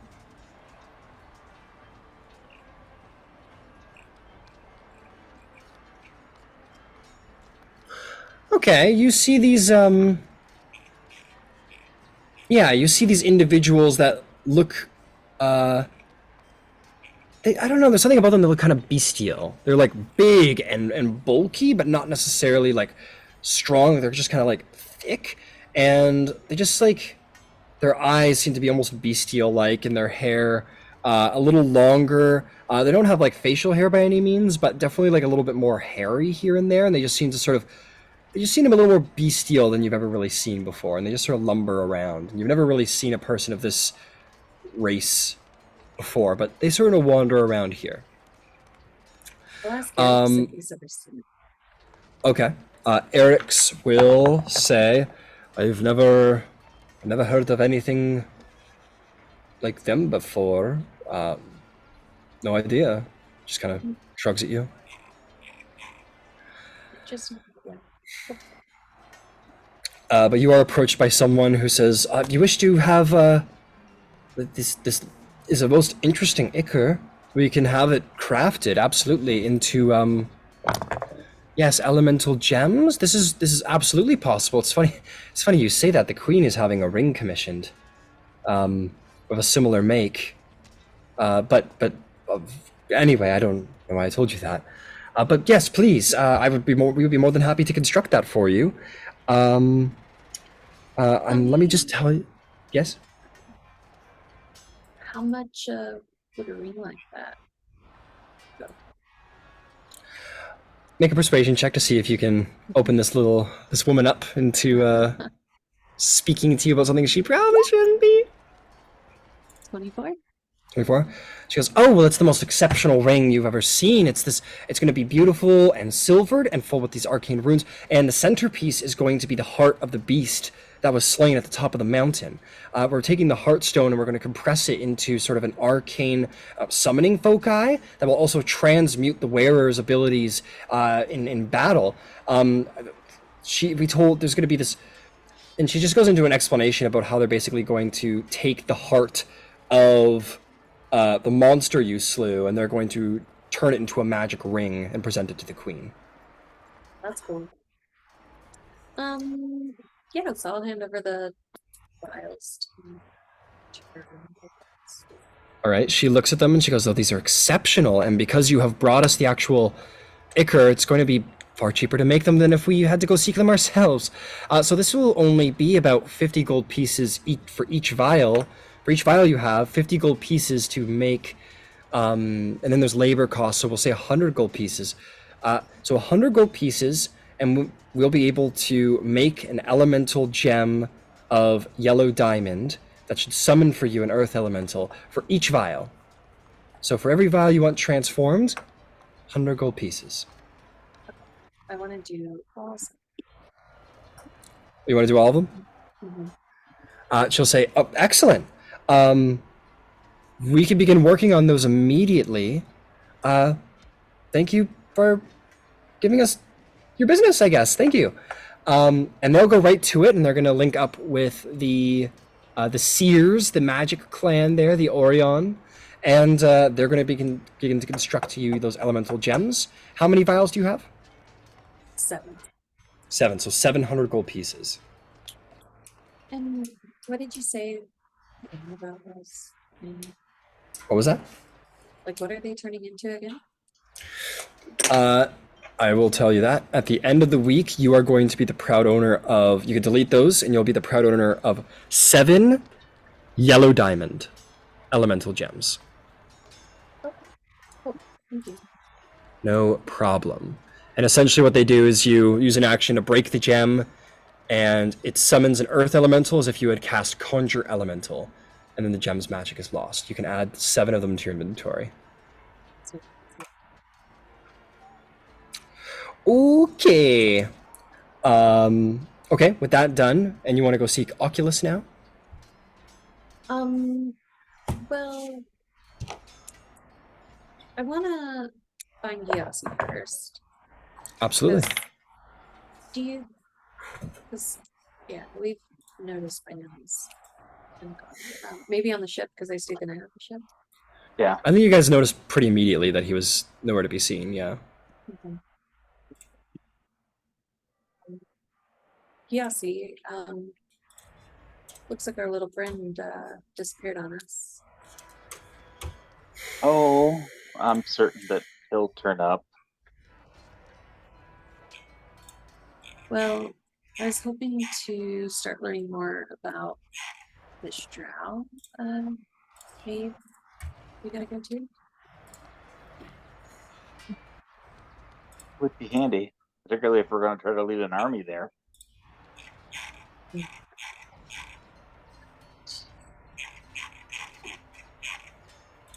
So need to know how to get there before I have our conversation with Naomi. Absolutely. I honestly think that we should investigate first. I'm given to understand that the parlance is that they can't be trusted, meaning that they are sneaky, conniving, work primarily in poison and traps, and you don't want to lead a bunch of warriors into that sort of thing because they're going to get mulched. She'll kind of give you a little grin and like elbow you and just say, "Yep, I'm familiar with the roguish type." How best do you suggest we track them down? I can divine from the gods and point you in the right direction. We can enlist Boris's help. Well, Oculus is supposed to know, and if he isn't here at the end of the week when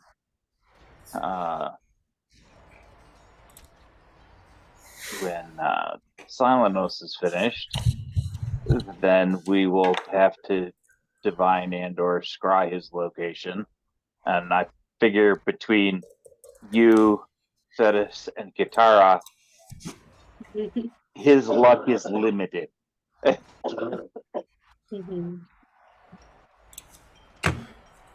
Because I don't think that there is much that the 3 of you can't find out about somebody's location if you really are of the mind. That's why I'm not concerned about where he disappeared to. Well, what if he gets kind of far away from us and we lose time I mean, he did say he wanted to stick around to Themyscira.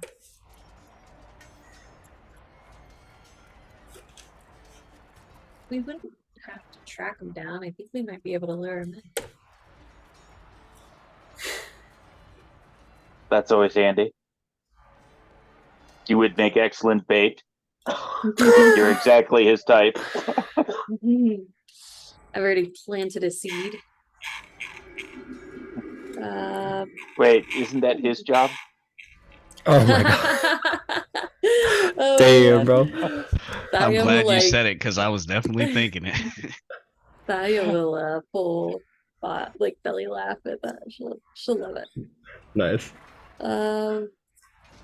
Good one, Yasi. And anyway, just an idea, but I'm also happy to hang back and wait till the end of the week.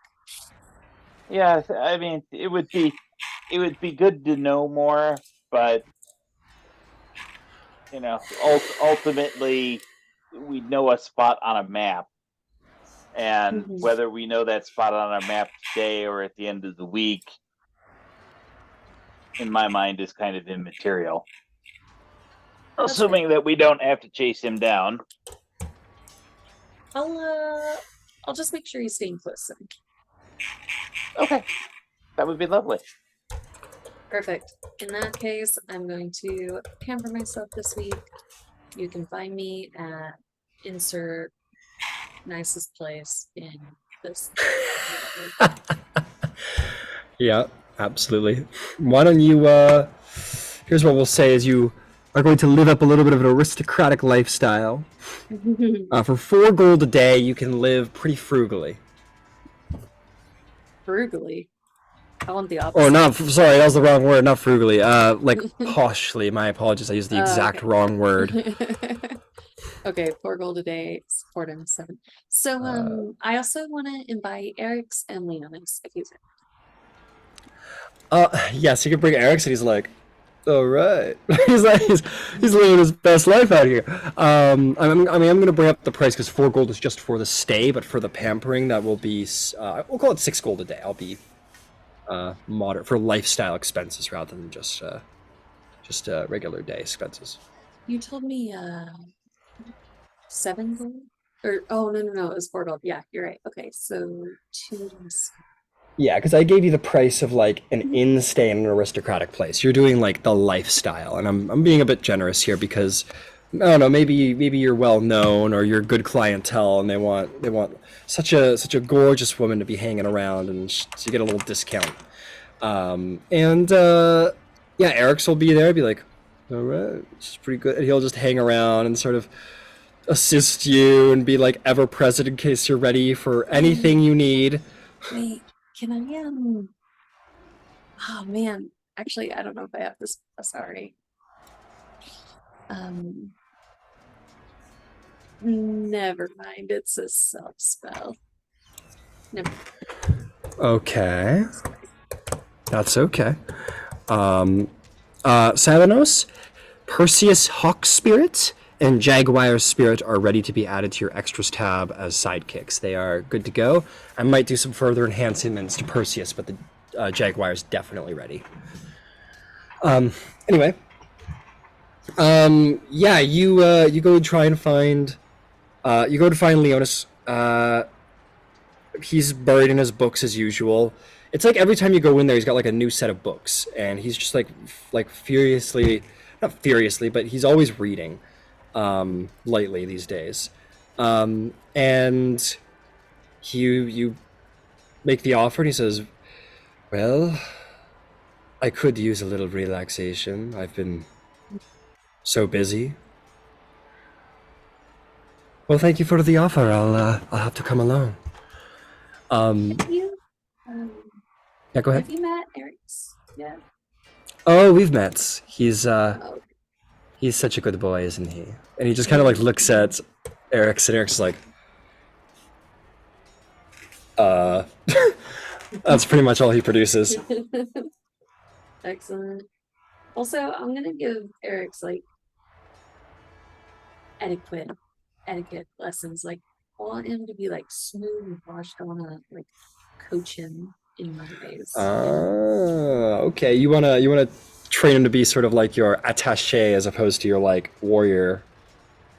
Yeah. Okay, very well, I mean, very well. both. Don't get me definitely. Yeah, both, of course.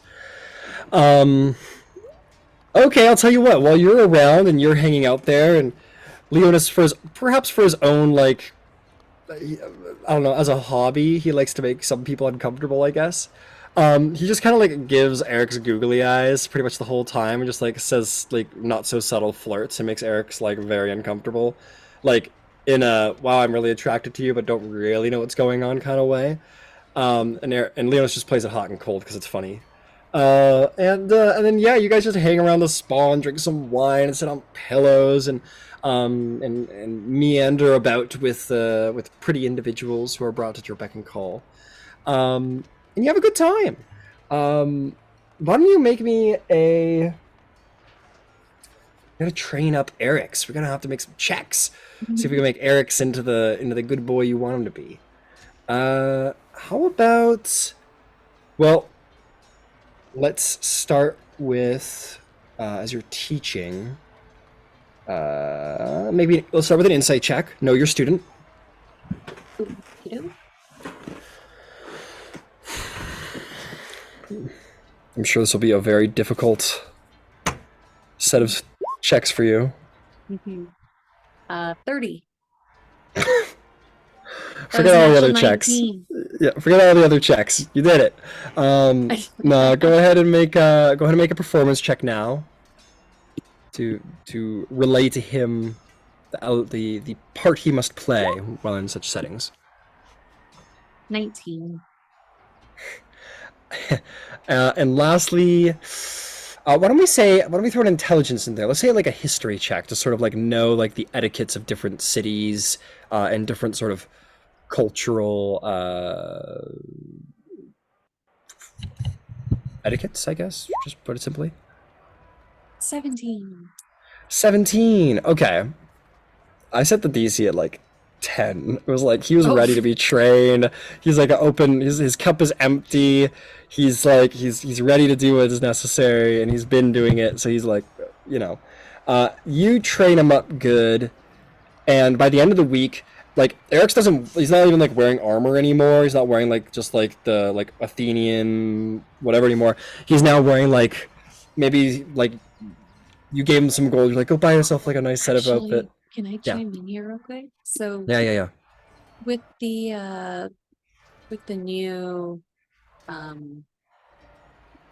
new magic item, sorry, totally the jewel. I had to remove an attunement slot, and so I had to take off my armor, sadly, which sucks. My armor of the desirable heart, and so I will give that to Eric's. Wow, you're gonna give Eric's the armor of the desirable heart. Unless there's some way I can remove attunement. But no, yeah, I'm gonna give it to him. I think that'd be cool. Make me a wisdom-based religion check. Wisdom is... Oh, that's +6. Okay, 11. All right. 18. And if it's a failure, best believe I re-roll the shit. Okay, re-roll it.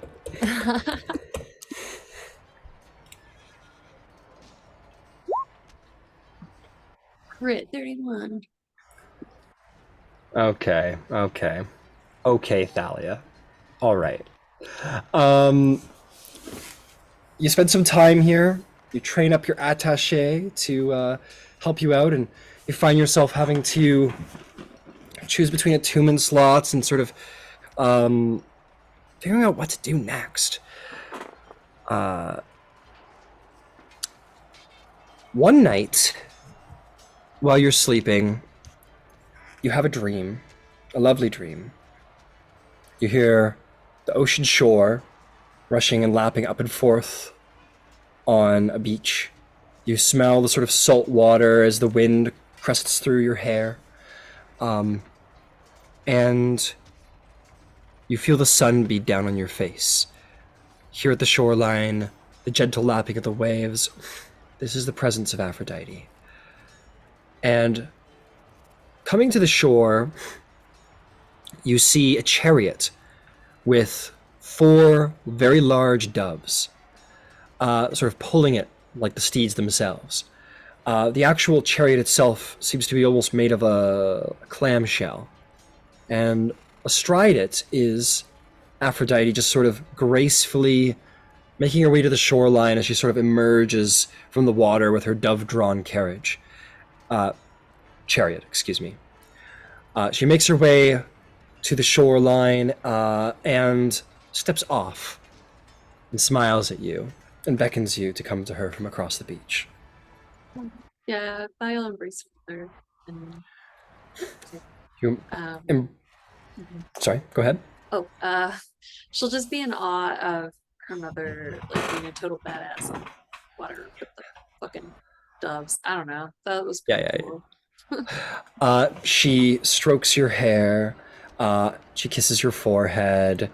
She holds your face in her hands and looks down at you and smiles. And you look up at her beautiful porcelain-like skin, perfectly rounded face, and sort of cutting, just for lack of a better word, sexy eyes, Angelina Jolie eyes, with just sort of these like pink irises with sort of dapples of blue near around the cornea.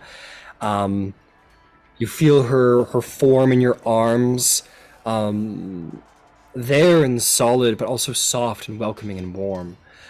And she looks at you and smiles, and then sort of takes your arm as she walks down the beach, and her train of silk sort of billows beautifully in the wind, as if the wind himself was sort of carrying her train for her, and it never blows in a sort of awkward way ever. And she walks down the beach with you. Surprisingly, you see Athens, the gates of Athens. There's no beaches sort of near this gate. You've walked through it enough times, but there it is. You and her walk through the gate without words, just sort of smiling at each other's company. Maybe there were words, but you don't remember them. It's not important. You walk through, and as you walk through the gates, you're immediately on your street where you grew up. Or the street where your house is, where you grew up, as you weren't allowed outside because you're an Athenian noblewoman. You walk into the house, and there you see yourself sitting on a bench, working on like hemming some clothes, watching sort of your nurse or your nanny, for lack of a better term, and you're just kind of like looking sort of like a little doe, just trying to figure out how best to sew. And you remember doing this a lot as a child. Your mother smiles at you and like looks up on the balcony, a slightly older you, walking with a much older businessman here in Athens, the man you were intended to marry. And you feel what you felt in that time, this reluctance, this sort of fear, this bubbling anxiety inside of you. You didn't want this, and you tried to resist it to be a good daughter, but you struggled until the point where you fled the city.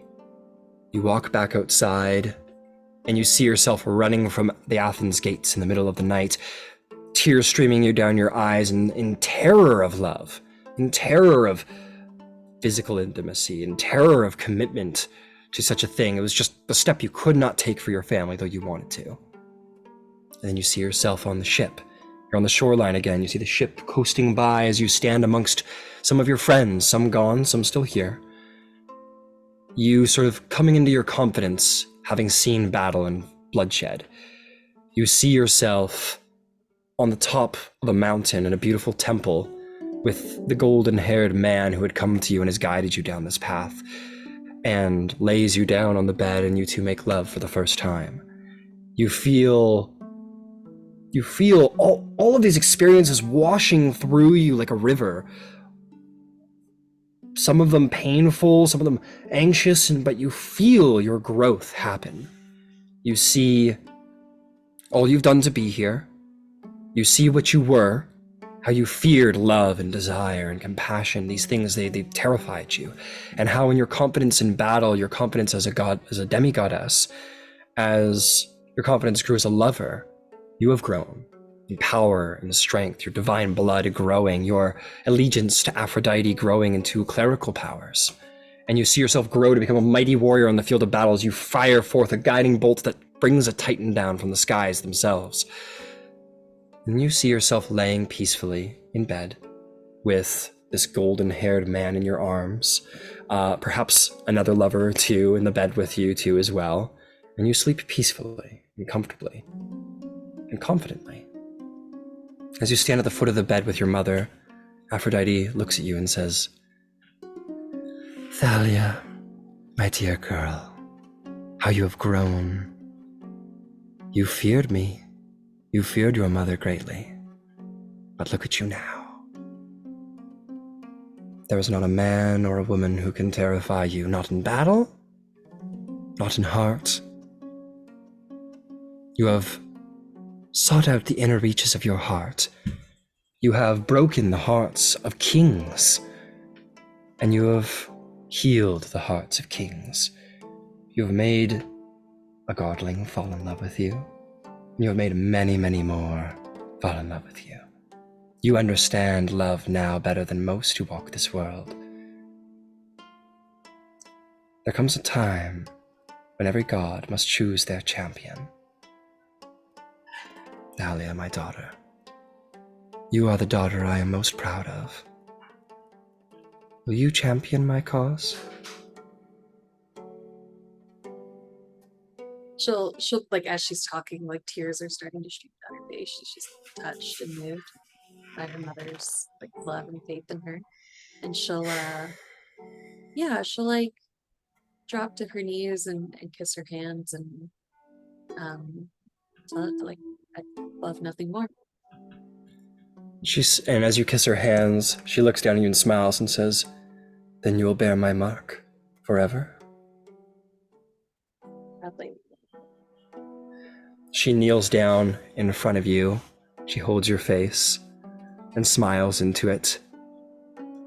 And she just like kisses you tenderly. And as she pulls back, you find yourself in a daze of this overwhelming love around you. Her hand slides down your shoulder and then lifts your forearm up. And she drags her hand down your arm, and you feel that wonderful tingling sensation that you know you give to others, but this is so much more. And she kisses down your forearm in 3 kisses, and with each one, a subtle glow sparks on your arm. And they begin to intertwine the colors until they create this sort of lacing of myrtle petals up your arm with a clamshell in the middle. And it's dark, but it also has a slight pink to it, and it feels warm on your arm. And you feel the magic of it flood into you. And Aphrodite says, "And there it's done, Thalia. You are my champion, and I am so proud to have you. Thank you, daughter. You were born to me, you couldn't choose that. But you've chosen my faith and my cause, and I love you for it." She'll tell her mother she loves her too. Give her a hug and spend whatever time she has with her. You give her a hug, and as you pull back, she kisses your forehead one last time. You feel your eyes close just to feel the warmth of that satisfying physical closeness with her. You feel your eyes sort of flutter open. And you're laying in the bed. You look down to the edge of the bed where your mother and you once stood, and you're not there any longer. You're awake now. But you do feel a sting on your forearm. As you look, the tattoo remains. You may add to your inventory the tattoo of Aphrodite, as it has been bonded to you. You will gain some benefits of it, one of which is that you gain an additional attunement slot. Oh, what? Now that you are the champion of Aphrodite, you will gain this benefit. Oh my god. Cool. I'm not gonna give Eric's my armor. What was that? I'm not gonna give my armor to Eric's. I know. You also gain the ability to cast motivational speech once a day, recharges at dawn, and creatures who normally roll advantage on saving throws against your charms do not instead. So those are the benefits inferred by the Tattoo of Aphrodite.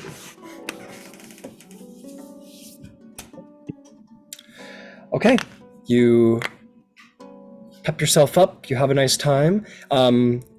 Leonis will notice that, and he'll take your arm and put his beside yours. And though his arm is sort of like lightning scarred, his still remains above it. And you two share the same mark. And he just sort of smiles at you and goes, lovely. And she'll kind of admire it with him. It is, isn't it? Kind of gush a little bit over the Yeah, experience. you two, yeah, he'll listen to your every, and maybe you two just have like a private night that night, and he just hears your tale of your dream and of the tattoo, and you speak about what you both feel like that means to you. He'll infer that I don't think there's a wrong way to be a champion to a god. Well, maybe there is, but I don't think you're going to have the wrong idea. And you'll just talk and gab about it, and about the beauty of Aphrodite and how that is inferred unto you two. And but that seems like responsibility-wise. That's cool. That's really cool. Fantastic. Okay, we shall move on from the child of Aphrodite. Well, none of us will truly move on, but we'll try. Yes? Sorry, one last thing. I just want to cast divination every day to make sure Oculus is not leaving the city. Okay. Okay. You cast it the first day. Who are you calling upon for this?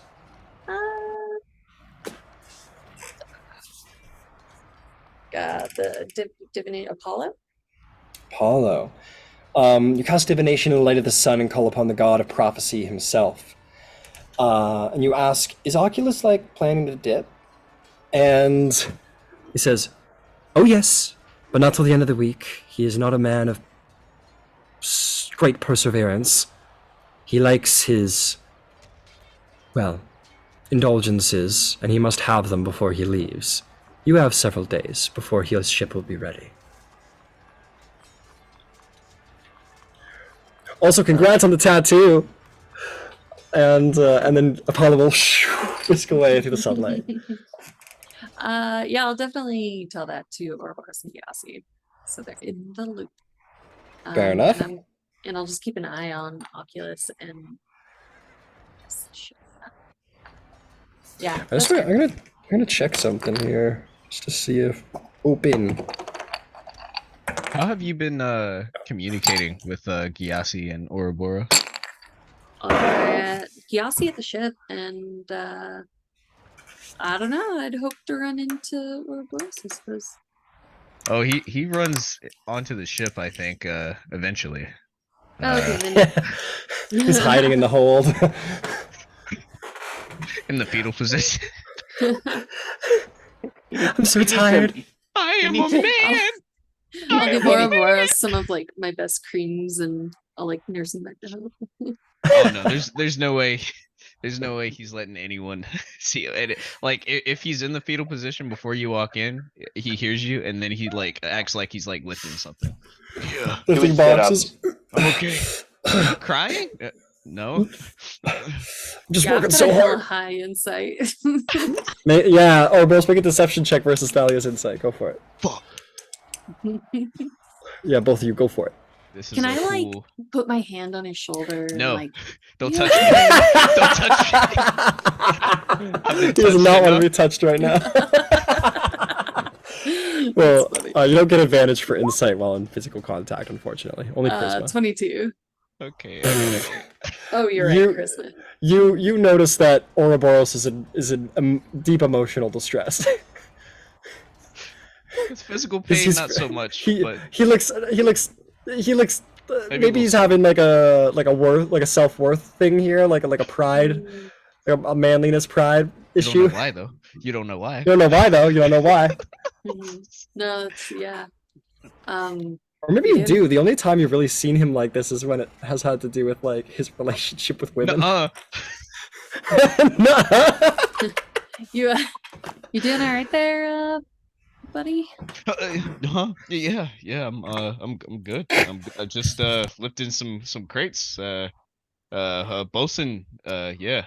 Cut the shit. I know you're not okay. What? I know you're not okay. There's no possible way that you can know that. She's gonna speak telepathically in your mind. I have a pretty damn. Stop good idea. invading me. Oh. I don't want to meta, but like, I want. No, like 22 insight, and you've been Oribos's friend for a long time, and the only thing that seems to, and if I'm mistaken, somebody please correct me. The only time we've really seen Ouroboros in like emotional distress, other than fucking dying, and that was sort of like he got hard as opposed to like emotional.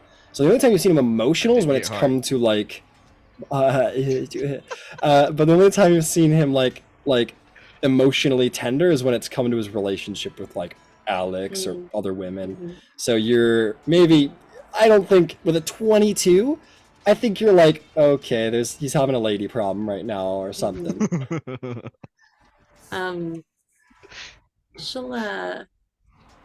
She'll try to convince him to open up to her. I'm a bit of an expert in these things and would be happy to chat with you. I kind of missed our chats. You've been distant since coming back. Yeah. I mean, I've been through a lot lately. But after slaying a primordial beast of destruction, I think I'm okay. I swear. Yeah, well, I know you're lying to me. Get out of my mind. Ouroboros, like, let me help you with your girl troubles. Please. I didn't say anything about a girl. I know you didn't have to. Okay, I guess fine. you know me a lot better Oh. than I previously thought.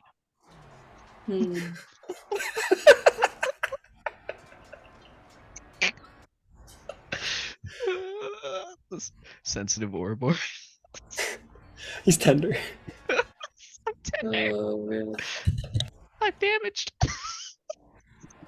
Yeah, I guess I'll that's my attempt. Well, pat aside. If you want to talk about it, I mean, I'm here and love to be able to help you. I really appreciate that, Dahlia. You've always been real good to me. Sometimes too good, but that's okay. I appreciate you. I just think this is something I need to deal with on my own. I appreciate you though. Have I? Like, what experience, if any, would I have with like assault victims? Like, I don't know. Like, A what? An he's assault like victim? putting off vibes. Like, Oh, okay. Okay. Well, I gotta Is there, say, like, it a is ancient. hotline? No, quite the opposite. This is ancient Greece. They definitely like Mental health. obviously like people are aware of like rape and like sexual assault and whatever, but it's not something. Oh, you know what? I'll tell you what. Dahlia, make me a history check. That's actually a good point. okay. For the love of God, Rolo. for all that is holy. 24 naturally. Son of a bitch. 24. You know, in war and combat and even highwaymen or like countryside bandits, you know, terrible things happen in war. You know, the countryside bandits and robbers, like, you know, one of the risks of running into such a people is not only having your shit taken or dying or is rape. And in war, when soldiers go to war, these things happen as well. War brings out the worst in men as men go to war.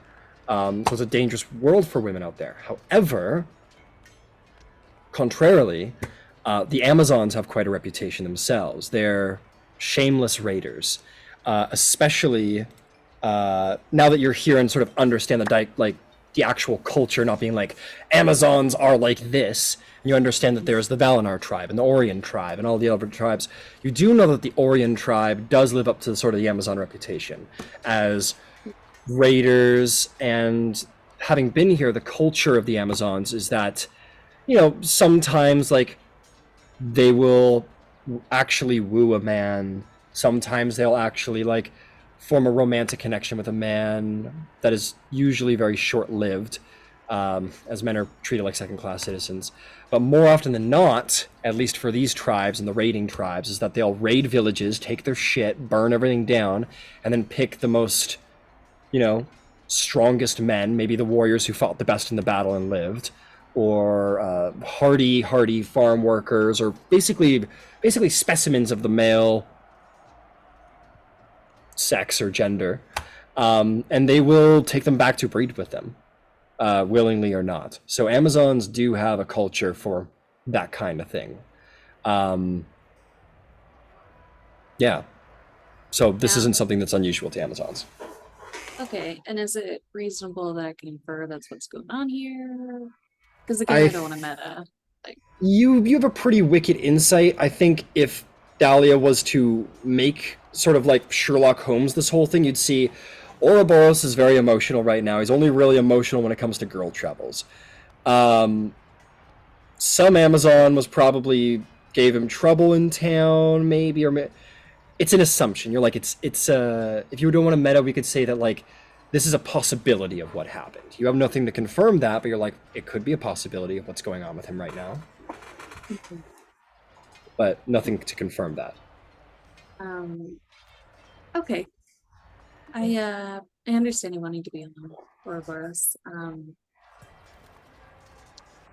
I mind if I just keep you company and play my what's it called? My Liar. Centauri. Oh, you're Centauri, right? Yeah. Yeah, A little background music. yeah. That's not bad. Yeah. Go ahead. I'm just moving boxes. Well, I also have a delicious tea with me. Well, that Eric's would be happy to make us. When you're ready for that, let me know. And she'll like set up her instrument and start playing and just try to like keep him company. Make a performance check to see if you can pull on his heartstrings enough to open him up, maybe. 15. 15 performance. You play a good song. 4. Sorry. Oh yeah, you rolled a 4. You roll Ouroboros, roll a charisma saving throw, DC 15. Should have got resilient. I rolled a 4. Ouroboros, you are a creature who is incredibly attuned with his emotions, thus how you're able to rage and command your rage as such, and holding back emotion isn't something that you've learned well. In fact, you've learned to do quite the opposite. And as Thalia plays her music, she picked the right tune. She picked the right song that sort of It is tender and nice and calm.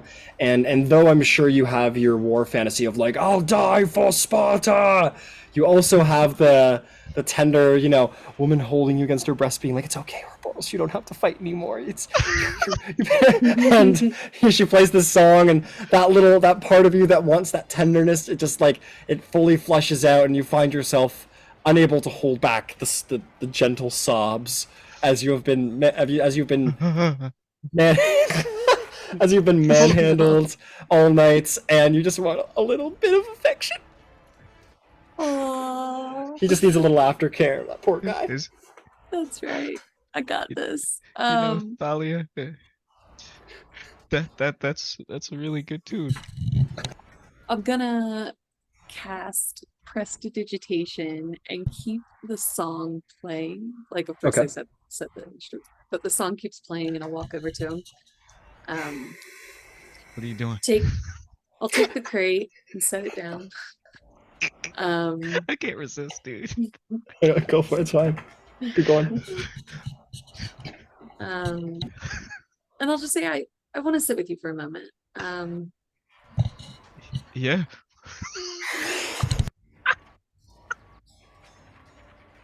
I'm sorry. Okay. It's okay. Yeah. Ouroboros, your feelings don't intimidate me or cause me discomfort. Truly be yourself. Sometimes humor is a way to cope with what we're dealing with. And Right. I've seen women come from their bed chambers, and it's not always a pleasant experience.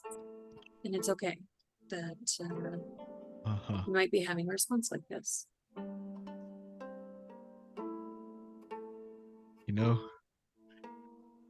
You really seem like you get it.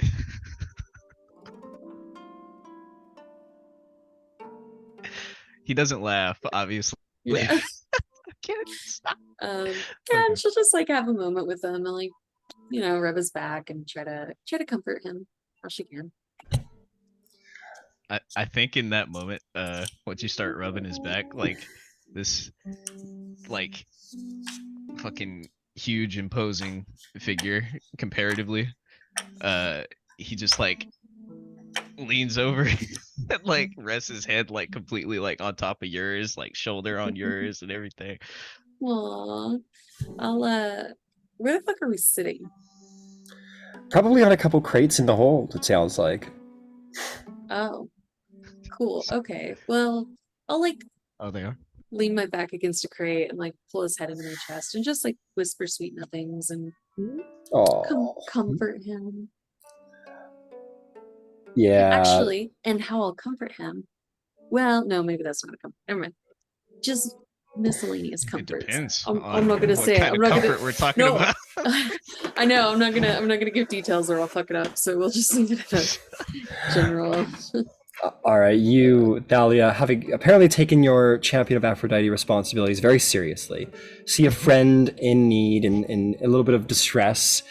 Maybe Aphrodite's gifts have not been so kind to him, and you soothe him in this moment. You let the song play. You sort of hold his head in your lap, and you sort of like, it's okay, like it's okay, it's all right, and you sort of talk him through it. And Ouroboros, you can't help but find yourself in this moment of like vulnerability and allowing yourself to not be weak but be vulnerable in this moment, and allow a more like the emotion to pour from you. And you realize, Ouroboros, that maybe the reason why you struggled so hard with this tonight is because you're lonely. You want love, and you've been struggling to find it, and it just makes your heart tight and your chest tight, and you let that emotion out in this moment, and Thalia's there to support you. I love you, man. Me too. You know how bad, Ryan, when you said, when you feel that, like you were describing the feeling in the chest and stuff, and you let those emotions flow, I wanted so bad to just be like, just lose it, just fall lose it. Ouroboros, go ahead and take inspiration for, playing it out. And I appreciated the angle. Go ahead and take inspiration. And Thalia, Yes. please take inspiration because you are being quite the champion of Aphrodite and making tender her gifts. Yeah, it's hard to do that for such a strong masculine character. Yeah, who definitely is way too tough. Is usually so tough. Yeah. Incredible. Okay. If there's nothing else, I think we're definitely a little past break. We will come back to Gyasi and Ouroboros's stuff they want to do this week when we get back from the break. We'll be back in like 5-10 minutes or whenever everyone's back. No pressure. Got it. Okie dokie. Okay. We find our way back to Greece in ancient times. So, Ember, or not Ember, Gyasi and Ouroboros. You two are the last on our list. What would you two like to get up to this week? For me, it's relatively simple. Okay. My line of reasoning is dragons are legendary creatures. Mm-hmm. It's true. They live a long time, so they accumulate power kind of slowly. So if anybody is likely to have information on green dragons generally, or Clagameth specifically, it would be a group of people who have been successful and set up with a strong warrior culture in the same proximity to where they live. I'm going to the Royal Archive. Fair enough. With show me everything you have on green dragons. If you have anything on Clagameth in particular, let's start there. Absolutely. Love it. If that is your pursuit, you can definitely go to hard research and see what you can figure out. And yes, this place has no shortage of books and records.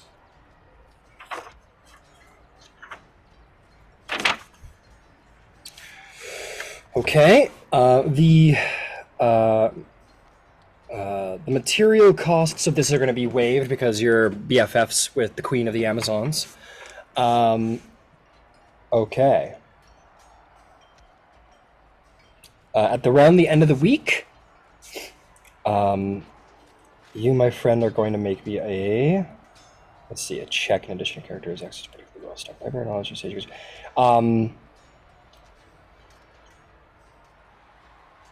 Okay, character research assuming it's available. The character declares a focus of the research specific. Make me an investigation check.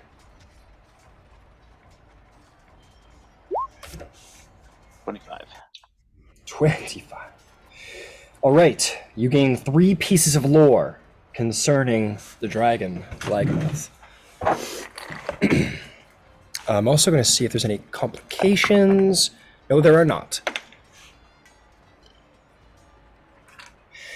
Give me the dice. There we go. Very good. Okay, you're going to learn that.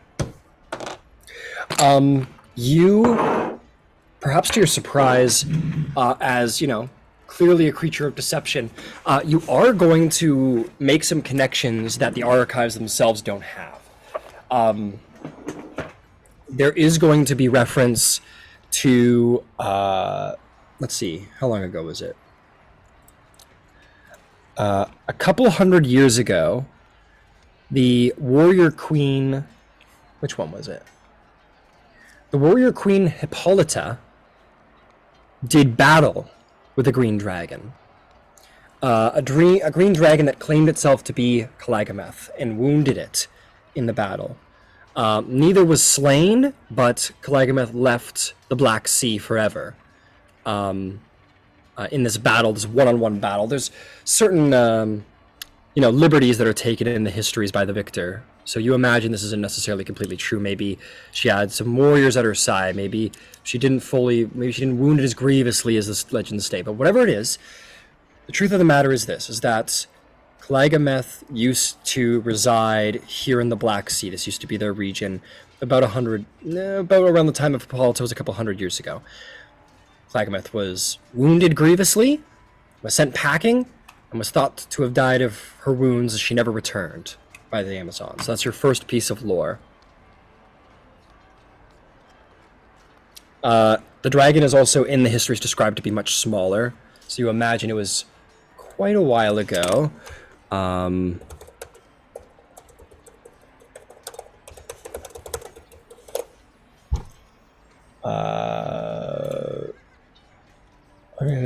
For her some time.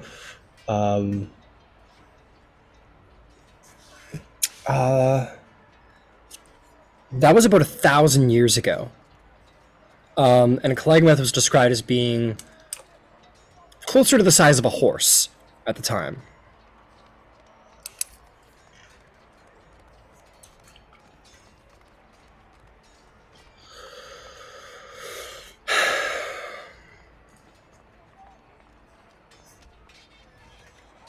Was sent packing. Young Hippolyta defeated her. Okay, second piece of lore. There is lore on green dragons specifically. Just as a sort of general understanding them, these are great hunters and they know a thing or two about creatures and their varieties. So if you give me just a second. I'm going to give you some of that information.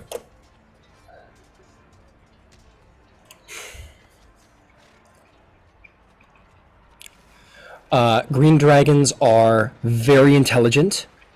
They are forest-loving creatures, but they're also considered the most cunning and treacherous of dragons.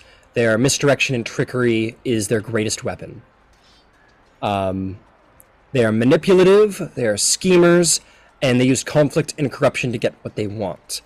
They're also not unused to taking sentient creatures as their servants, and delight in the corruption of good beings, which sort of connects the dots for the story that was told. She said, I slew Alexander and I'll kill you. You know that there is rumor in the myth of Alexander, it's the speculation that he was poisoned by someone rather than sickened. Very speculative, perhaps not such speculation anymore, as this dragon of poison considered itself to be the killer of Alexander. And has been posing as one of his great generals, one of the members of the Diadochi for quite some time. So that is what you learn about the nature of green dragons, their manipulation and their schemes, and their intelligence. Okay. Last thing you're going to learn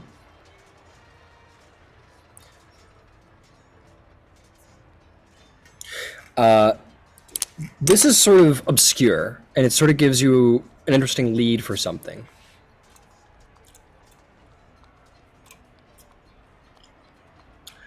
Let's see.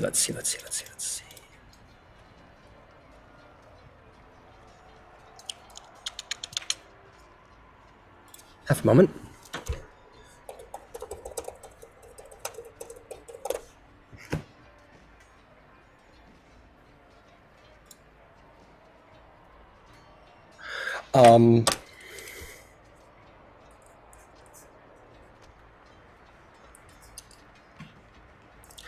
You learn that there was one Amazonian who traveled far and wide and heard many rumors of many things.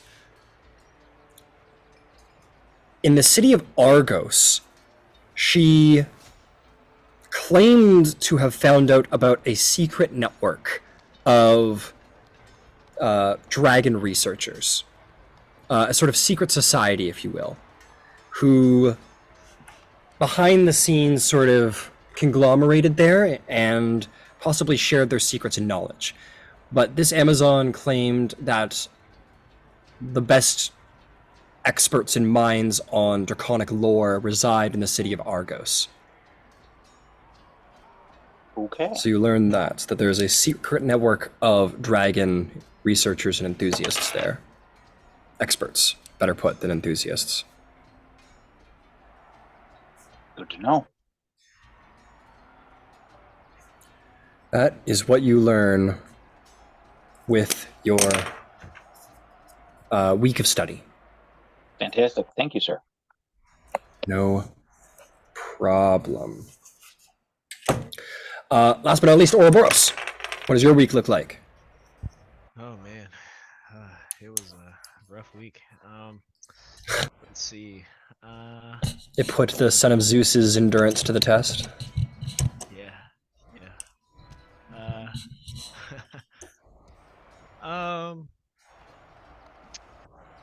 I think. I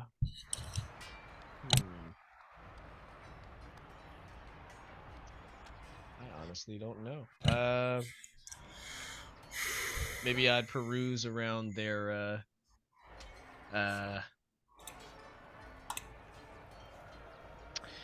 did they say they have magic items here? Magic items here in Themyscira? Yes. Possibly. If you wanted to go try and seek some out, you could spend the week trying to investigate leads for magic items that people would be willing to part with. I want that or weapons. Yeah. I'll try to see if I can find anybody that wants to, sell a magic artifact of any kind. Okay. Let's see what we got for seeking magic items. All right. Very successful. You're going to need to put down 100 gold pieces, and you can add 100 gold pieces if you want +1 bonuses to your roll, but you're going to make a persuasion check. Depending on your persuasion check, you might get some good stuff. Okay. So you said 100 to start it and an extra 100 to add a +1? Yeah, so up to 10. So it's 100 gold pieces just for initial costs. For every 100 gold pieces you add thereafter, you're going to get a +1 bonus. So if you pay the first 100 gold pieces and then another 500 gold pieces, you're going to have a +5 to your check. So if I put in 1,100 gold, you will have a +10 bonus to your roll, and you can make a persuasion check with that +10. Alrighty. Is there... Keep in mind, this doesn't cover the purchasing of that item. Oh dear. Am I able to help at all? Because I know, like, on the third day, I had planned to go back, and with Ouroboros, we were going to go out to, like, basically the witch people. So, like, towards, like, the epitome of magic. So I don't know if I'm able to, like, help at all. If he I'm gonna say unless you're there from the beginning, this is sort of an Ouroboros task. No worries. Okay. I really appreciate it because I'm probably gonna need it. So yeah, I'll drop the 1,100. Okay. Cool. That's gone forever. Okay, make a persuasion check with a +10. Persuasion check with a +10. Alright. On top of the already, like it just adds on +10 to whatever I... Correct. Okay. Yeah. Okay, so that'll be 25. It's very good. Roll me a 1d4. 1d4. Shakayate. I got a 4. That's very good. Is it real? Is it real, Grandpa? Alright, let me just... Ooh, whip it out. Magic items. Need to go to the... Oh, look, there's the prices. That's cool. Let's go to the charts. Where are my charts? There we are. Okay, you rolled 4.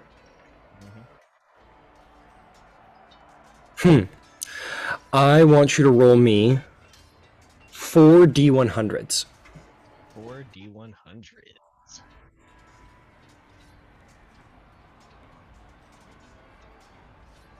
Oh, Jesus. All right. 52, 75, 70. And Oh, okay, whoa. Jesus Christ. Are you crazy? Give me them one at a time. 3.15965. No, but 5, 52, 52, 75, 75, 70, 70, and 52. 52. So 52, 52, 75, 70. Got it. Fuck me. I don't want to give... Damn it. God damn it, Ouroboros. Trying to break my game, god damn it. The first thing is very easy. Oh my god. This is... I'm upset. Okay, the first thing is easy. You get this one herbalist who is willing to sell you okay, this is the easy one that... Oh, thank god. It's just a potion. It's just a potion. It's okay. Okay, the first one is a potion of healing supreme. They're willing to sell you a potion of healing, of supreme potion of healing. Which goes for... I've got the process here somewhere, sir. Don't fucking upcharge neither. Yeah, I believe that's 20,000 gold pieces. Yeah, I can't afford I'm that. probably wrong, though. Let me I double feel check. like that's... It's a little steep. Well, the creation price is 10, so... Okay.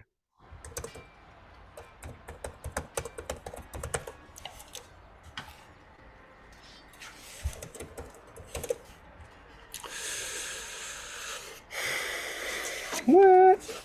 1350. Much more reasonable.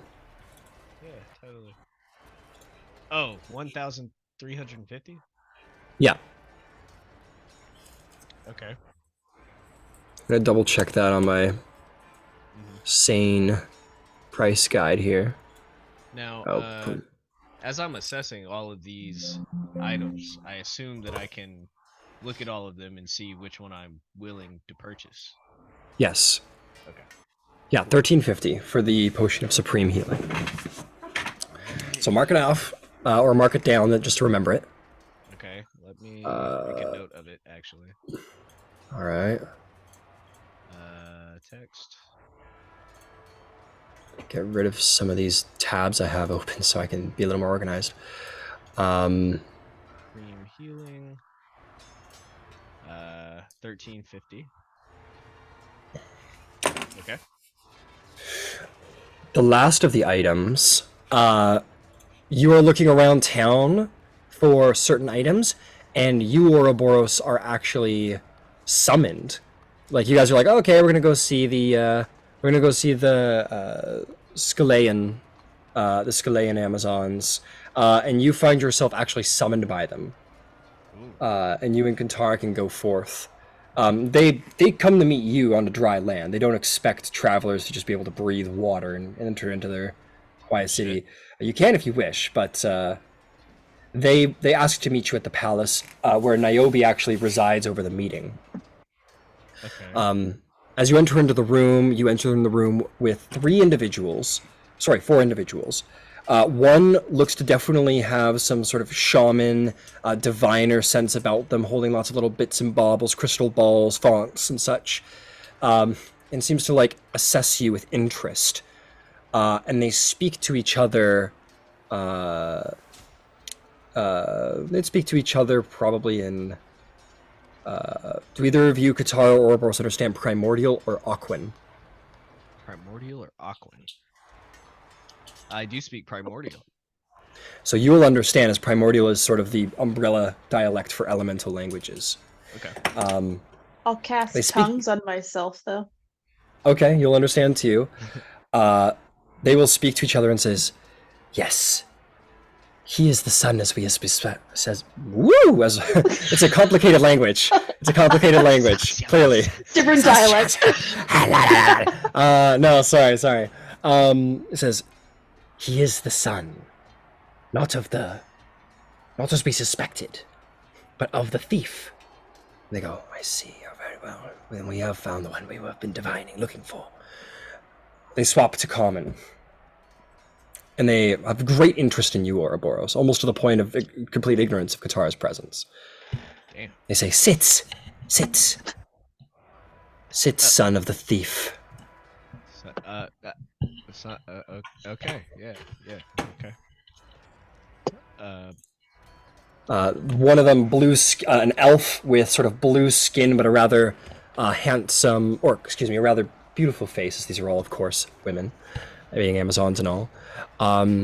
She says, "Do not play coy with us. We know that you have met your mother. We know that you are aware of Dimra." How do you know this? "We have great magics, and Dimra has resided under the nose of the Atlanteans for a great long time, and we know the Atlanteans well. They have great interest in the quintessent."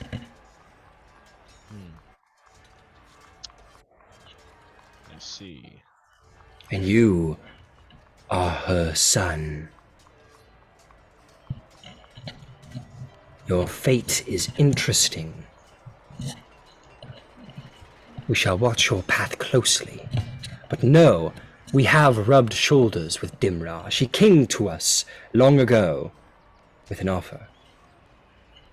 We refused, and instead took what we wished from her. We took her finger, and we have prepared it for you."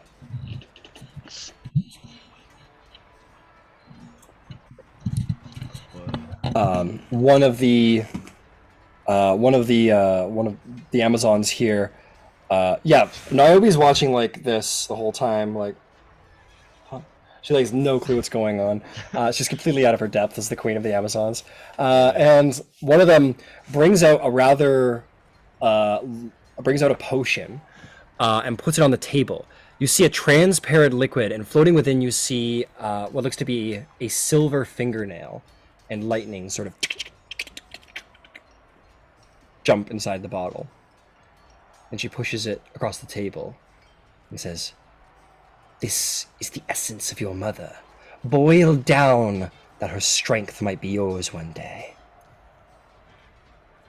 This is but a taste of the power you could command if you are to slay your own mother and bring us her heart."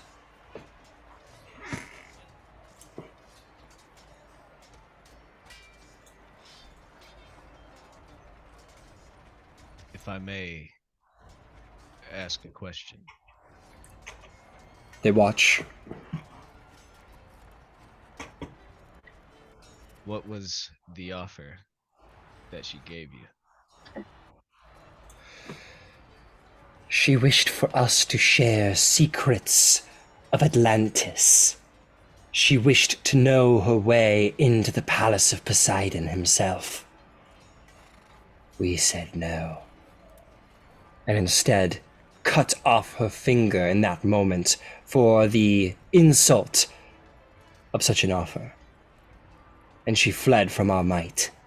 She may have been great in stature and power, but no match for our clan united.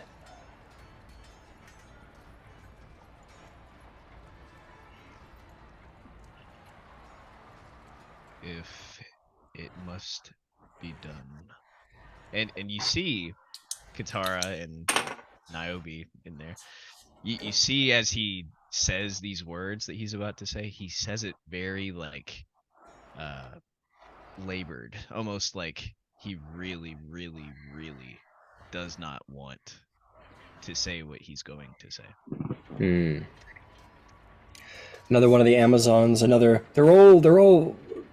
One has like green hair and looks almost more human than elf, but nonetheless sort of carries the sort of mystic qualities about them and says, she says, "You must be sure.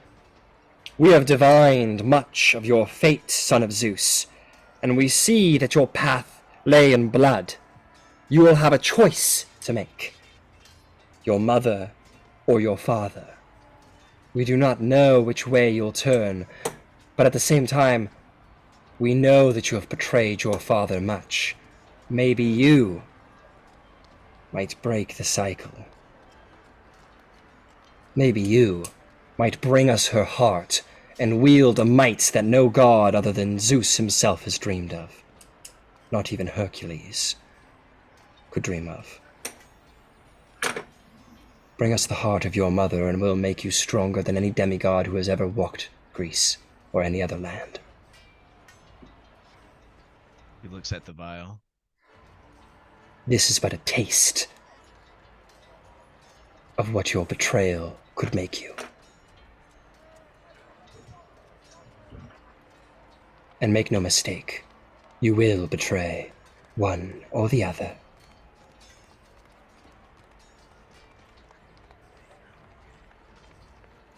I will do as you ask. They bring back the potion to their side of the table. And they say, I don't want to do this.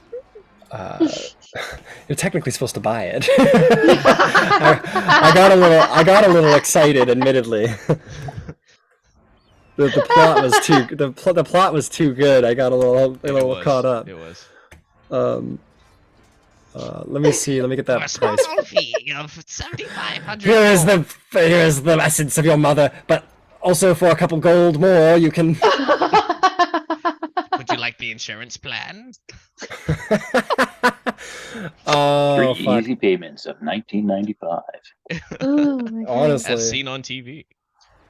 seen on TV. Give me a second. I'll get you a price. Oh, also, can I do an insight check on these bitches? Sure. What are you trying to insight if they're telling the truth? Yes. If this will truly give me the power that none have walked the earth with before. I take it back. They give it to you. We're not going to charge you for this one. Insight 25. Yeah, make an insight for what? 25. You definitely get the sense of obsession in their eyes. You get the sense, you don't know all the details, but they seem to, for whatever reason, have great interest in your fate. That it is something that they have been trying to unravel for some time, and your presence here seems to have excited them, for lack of a better word. Okay. We also have 2 powerful spells that we might lend to your cause, but no, they will not be cheap, for we have held them sacred to our clan for a very long time, you understand. Sure. But nonetheless, spells to command the seas with.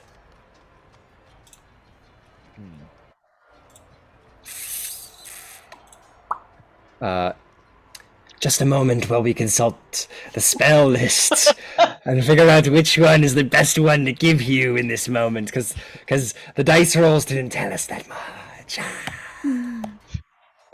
Okay. So the 4 that I rolled, that means that I get what? I get my choice of like 4 4 magic things? items. 4 magic Okay. items. Right. Okay. Okay.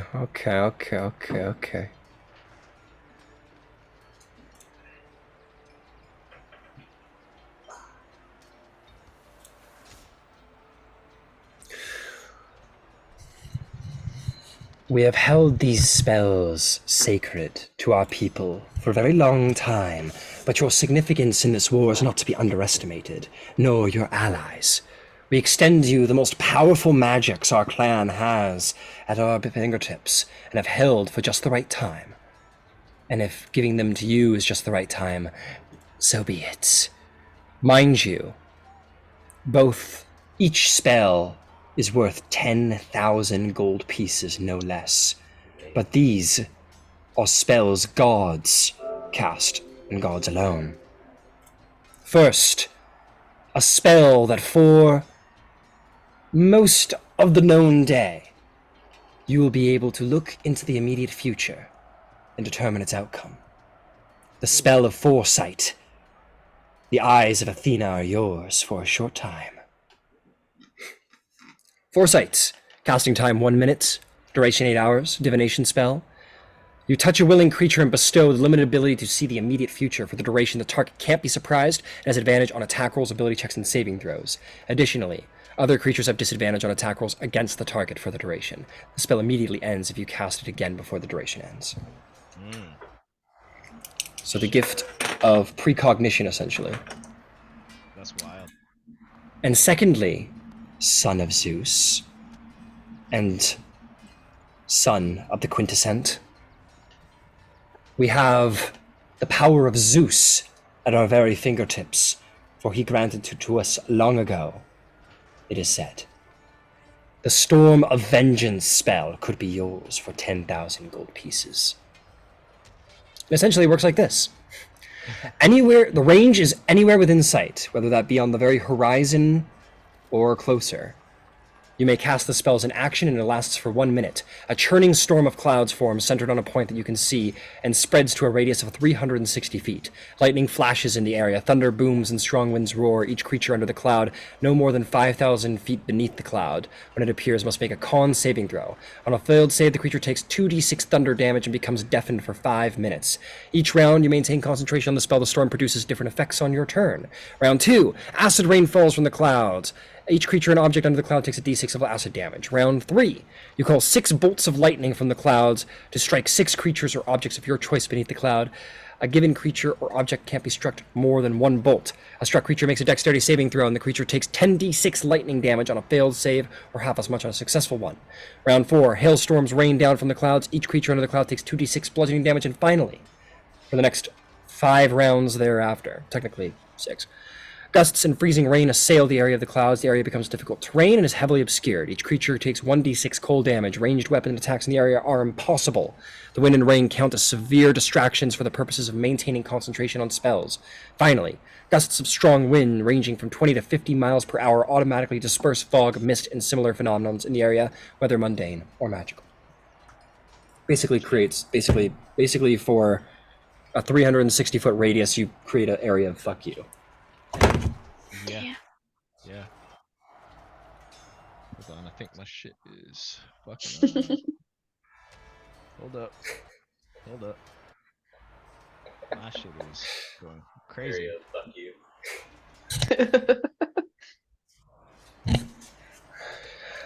I So, think my computer is destroying itself after hearing such a crazy fucking I'm literally black screen right now. This is fucking wild.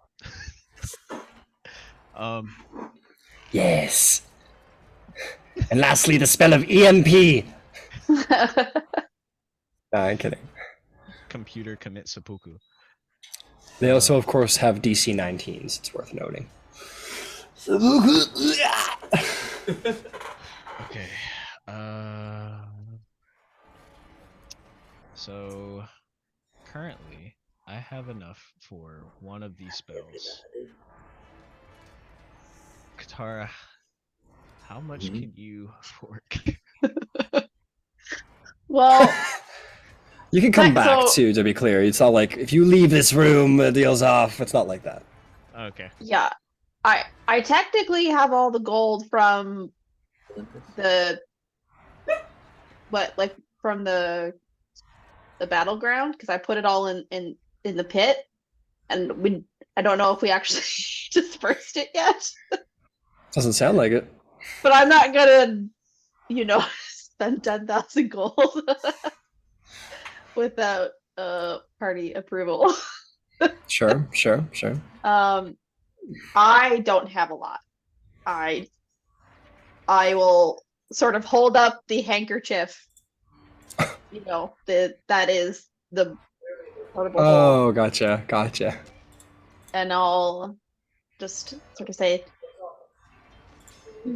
we have the funds if everyone agrees.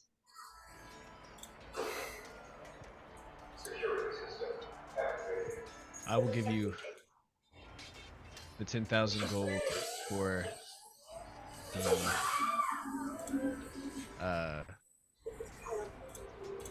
the second one.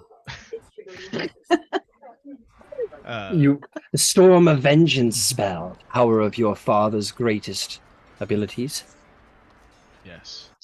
I will pay you the 10,000 for that spell now, and I can return with enough money to pay for the foresight. Would you like to spell. set up a payment plan for the last one? No, they don't say that. Yeah, Blayway. If you fork over 10,000 gold pieces, you may add to your inventory the 9th level spell scroll, Storm of Vengeance. God damn. Yes, we cast that. You would require a druid to be able to do that, but I will make a special exception for the Son of Zeus. Okay. Considering you do have spellcasting abilities already from your innate bloodline. None of these are rituals, right? Neither of these are rituals, no. I don't think there are 9th That level would be rituals. cool. That would have been cool. Destructive. A bard, druid, warlock, or wizard could cast the foresight spell, to be clear. Mm-hmm. So you are capable of it, Katara. Yeah. Give me knowledge. Are these spell scrolls, or are they like? These are spell scrolls. So they're one-time shots at you got a one-time casting of Storm of Vengeance. Unless we DC 19. Unless we have someone that can cast those spells, unless somebody can just like learn the spell from the scroll, right? No, it's not a wizard spell. They couldn't add it to their book. Oh, okay. So this is a, no matter how you slice it, this is a one and done. Okay. Ooh. Okay. Yeah.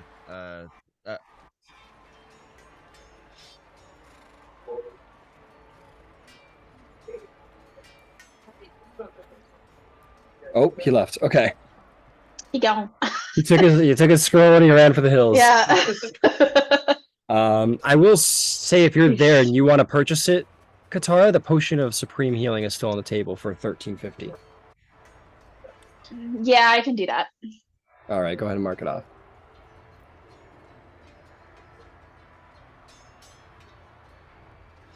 All right. And then they will say, "Now, be gone." And Naomi's like, shut up. And they're like, "Oh, of course, my queen." Okay, I've had time to think about it. But yeah. So I'll fork over the 10,000 for the Storm of Vengeance. All right, Katara forked over 1350 for the potion of supreme healing too. Just so you know. Oh, thank you. Thanks, girly. No.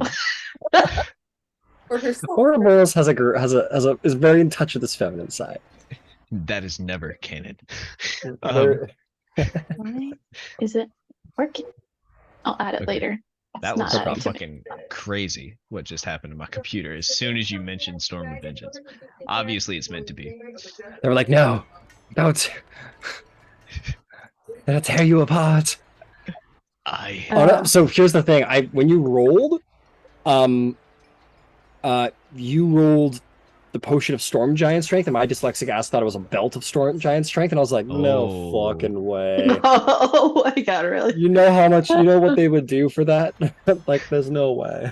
I would go crazy for that. But Everyone give me your gold. We're gonna kill Niobe and take all the gold.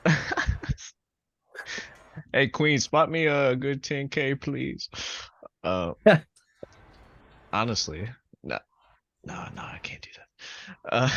But yeah, so that's Well, they don't have it, but they've offered to make you the means to make your potion of storm giant strength permanent if you could bring them the heart of your mother. okay. Cool. Oh, okay. That's okay, so that's essentially what it would be then. Like, Yeah, they basically said if you kill your mother and carve her heart from her chest and bring it to us, we will make you stronger than Hercules. all right. So that's 10,000. Oh. It's not gonna let me take that out because I have to convert it. Okay. Oh, I see. Okay. Orbro spends a bunch of time just counting One, coins. 2, 3, and they're Oh, no, like, wait. fuck, that's worth 10. That's worth 10. Fuck. no, I've that lost was count, guys, damn it. don't touch my stacks. Don't touch my stacks. Fuck. I'm gonna have to work that out like sometime. That's fine. You got it. Okay, cool. I think if I'm already there and Yeah. Mhm.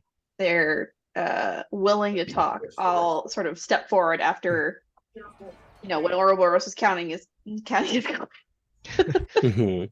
Uno, dos, tres, Yeah. oh fuck. Lost count. I had actually hoped to speak with you myself while I was Yes. had tried to find you on our first evening here, but was unable to. I hope. Well, I have a certain affliction that was granted, or befell me, I should say, when I read the wrong book. Now I have an element of chaos to my magic, unable to control it. I have the means of how to prepare the remedy, but I lack the ingredients or the recipe to rid myself. We have amongst us sorcerers of wild magic. It is not something we are unused to. Yes. Perhaps we might give you the recipe you seek. You are so well acquainted with our good queen. It would only be fitting that her friends learn what they seek, is it not? And everybody goes, yeah, yeah. They go, oh, right. Goes, come speak with us, and we might learn of the magics that prevail you, but you seek to rid yourself of the wild magic in your veins. Yes. And they will spend some time with you. They will learn of your affliction. They will learn of where your magic comes from, as that is, and they will say, your curse is linked to the source of your power. And if the source of your power is indeed Hecate, as you say. If you do reveal that, of course. I'm not going to assume. Is it linked to Hecate or is it linked to Circe? Do you tell them? Yeah. Do you tell them that you're child of Hecate and blah, blah, blah? Yeah. Say, indeed, a curse laid upon your mother, but linked to your spellcraft, which is granted to you by Hecate herself. If you wish to break this curse, you will need to purify your connection to your chosen mother, Hecate. You'll need to untaint yourself. You'll need to purge the extremities of your mother. You will require two things if you wish to rid yourself of this. You'll have to gain the essence of your mother's, both. you will of course need Hecate being the sorceress goddess, her blood.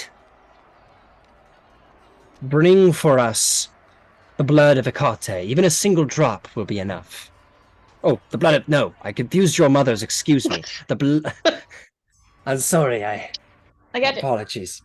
The blood of Circe. Bring us the blood of Circe and her sorceress magic. And that may help us purge the sorceress influence within you. That is wild. And then, bring us the essence of Hecate. You will need to seek her out in the underworld. Or beseech her to come here and grant such a thing to you. Or find a relic that she has placed upon this land long ago. We do not know where that lays. For you are better linked with Hecate than us. Beseech her. See if she might grant you what you seek, but you will need the blood of your original mother to purge yourself of this curse. Do you understand? Not a problem. In the meantime, we shall produce for you a recipe that you may purge yourself of this curse. But be warned, once you gain the essence of both of your mothers and bring it here, and we have the recipe at our ready, we may require of you a service for such extensive magics. I'm always here for a bargain.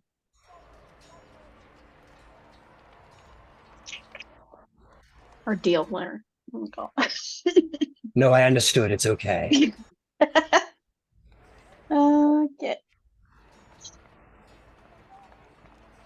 Alright, guys. Underworld trip, let's go. Let's all fucking die. I just need a rod. That's a tune to it. And we can pop over. We'll just get you some cards. Just keep pulling until you get the one you need. Yeah, that one. Could you imagine if that was the item that you rolled for? Is that on I that have table? so much That would be track of. nuts. Yeah, just keep going. Okay. And so ends our downtime. Katara, you and your scry will go through. Considering nobody tried to find well, some people divined, but nobody actually actively went out and attempted to find. He will be left to his own devices. True to Apollo's words to Thalia, you'll find him... Well, let's see what state you find him in. You find him in an alley, and there is about 3 scimitar blades up to his throat like this. And he's like this, with a big grin on his face. And they go, what do you mean you landed the final blow on the monster of the mountain? You dare insult our queen like this? And he says, it is a misunderstanding, I assure you. I did shoot one of the final blows. It is very true, it was a team effort. But I was there, and you should be impressed by my hunting skills. That is what you value here, no?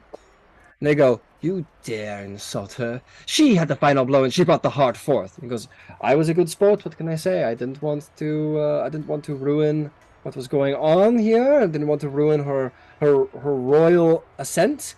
So I allowed her to take the final blow. If you don't like the truth, string me up. But the truth is what the truth is. They go, we know you're lying. And he goes, I am not lying. I am telling you the truth. String me up, but the gods as my witness. I could have landed the final blow if I wanted to, but I allowed your queen to do so instead. They all look at each other, and they look at him, and he's got this look of, like, severity in his face. And they go, and they go, never speak of this again. He goes, I will not speak of it again. It was clearly a mistake. I will keep what is true between me and the gods. And of course, your queen. And they, like, look angrily at him and sort of, like, walk out of the alley. And he goes... He just kind of shrugs and sort of puts his hands in his pocket and walks down the alley as if he knew he would get out of that all along. And he walks into the tavern next door. And he goes, a bottle of your finest wine. for me and everyone in the tavern. And everyone goes, woo! And he like dumps some coin on the table. He goes, I hope that's enough. Keep the change. And he's like sits down, and two Amazons sort of walk up and they go, who are you, boy? And he goes, I'm not a boy, I'm a man. I can prove it to you if you want. And just starts flirting and about like and you're about at the end of it. He goes, let me tell you about the hunt that I just did. And the scry sort of fades away. You get the sense he's just out there carousing, claiming his glory, if we could call it his. All right. Well, if that's the case, then once that's done, I'll go to the ship and sort of talk to whoever's on it. So I'm assuming Gyasi, Thalia, and Ouroboros. I have a feeling our friend might find himself at the end of Niobe's blade if he does not, how should I say it, learn to shut up. Well, then we should probably go find him and get him to pay his end of the bargain, eh? I think that would be wise. I don't suspect he'll last too long if he continues in his current path. Yeah. Can I figure out, did I recognize the tavern at all? Was it the one that Make an insight check. Okay. Or investigation, your choice. No, insight. He was probably in the background the whole time while I was in that tavern drinking. Yeah, probably. 11. 11. No, you don't recognize it. But like you recognize that it's in Themyscira at least. Yeah. I'm not sure exactly where he is exactly, but he is at a tavern.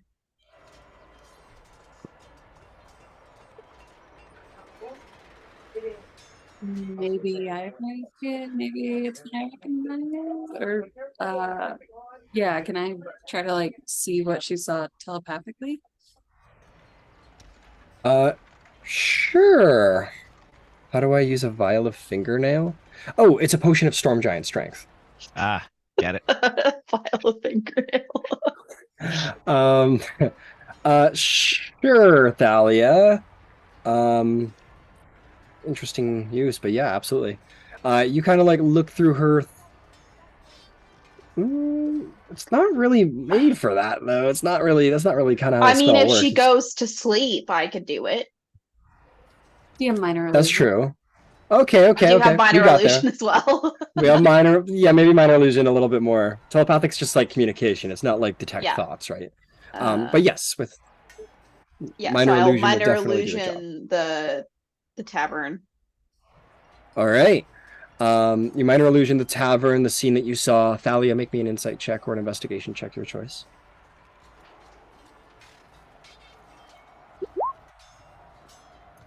31. 31. Yeah. Oh, so that's actually the place I've been staying at. I'm teasing. It's funny you say that.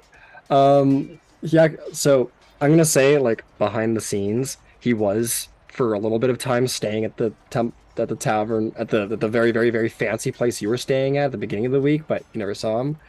But in this instance, no, he's at more modest taverns, but you do know where they are, and you could go there if you wanted to. Oh, I know the way. Let's go. Let's go. All right. With that, Thalia and Katara, as you guys go seeking, why don't you two make me? And What's that? Gyasi, right? Didn't we have like everyone together? Oh. Yeah, whole party wants to go after him. Yeah. Sure.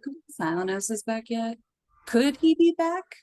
If it's the end of the week, yeah, you can go looking for him. But if you want to go looking for him right after, well, let me roll to see when. Yeah. He's just getting a buzz cut right now. Okay, so Katara, you had the scry on day 2. You came back on day 3, told everybody this. So you guys can decide to go out right now if you want and go look for him, or you could wait till the end of the week. but you have a lead at least. If it's been a couple days, I'll recast Scry to see if I can find where he is at this moment in time. You get him again. He's a pretty talented fellow, but unfortunately not that talented. You catch him again on day 3. Where is he at? What's he doing? What's his? Oh, okay. Day 3, you see him in this super fancy boot. I'm even. You know what, Thalia? Here's what I'm gonna say. You're at the Queen's Pleasure House. That's where you are. Like that's not even. It's not even like a place in town that you can really buy. You need to have like connections. It's like the Queen's personal sort of hanging gardens, sort of like luxury tower, like sort of their own place near towards the palace. That's where you've been staying, and Niobe's sort of like been like, yeah, like I haven't even looked in there. And he's been in there too. And in this moment, Qatar, you sort of view in, and he's like, he's doing quite good for himself. He's got some wine. He's got a woman under his arm who is you know, paying him the attention that a courtesan would, Hitaria might, though it is not as such. And he's just partying for like the 10 minutes. You just get him like partying, and he's sort of like, he goes, let me tell you of the time that I stole Zeus's lightning bolt. And they go, stop, you never did that. And he goes, oh, you got me, I never did that, that's okay. But I can tell you about the time I slayed the monster at the top of the mountain you all fear.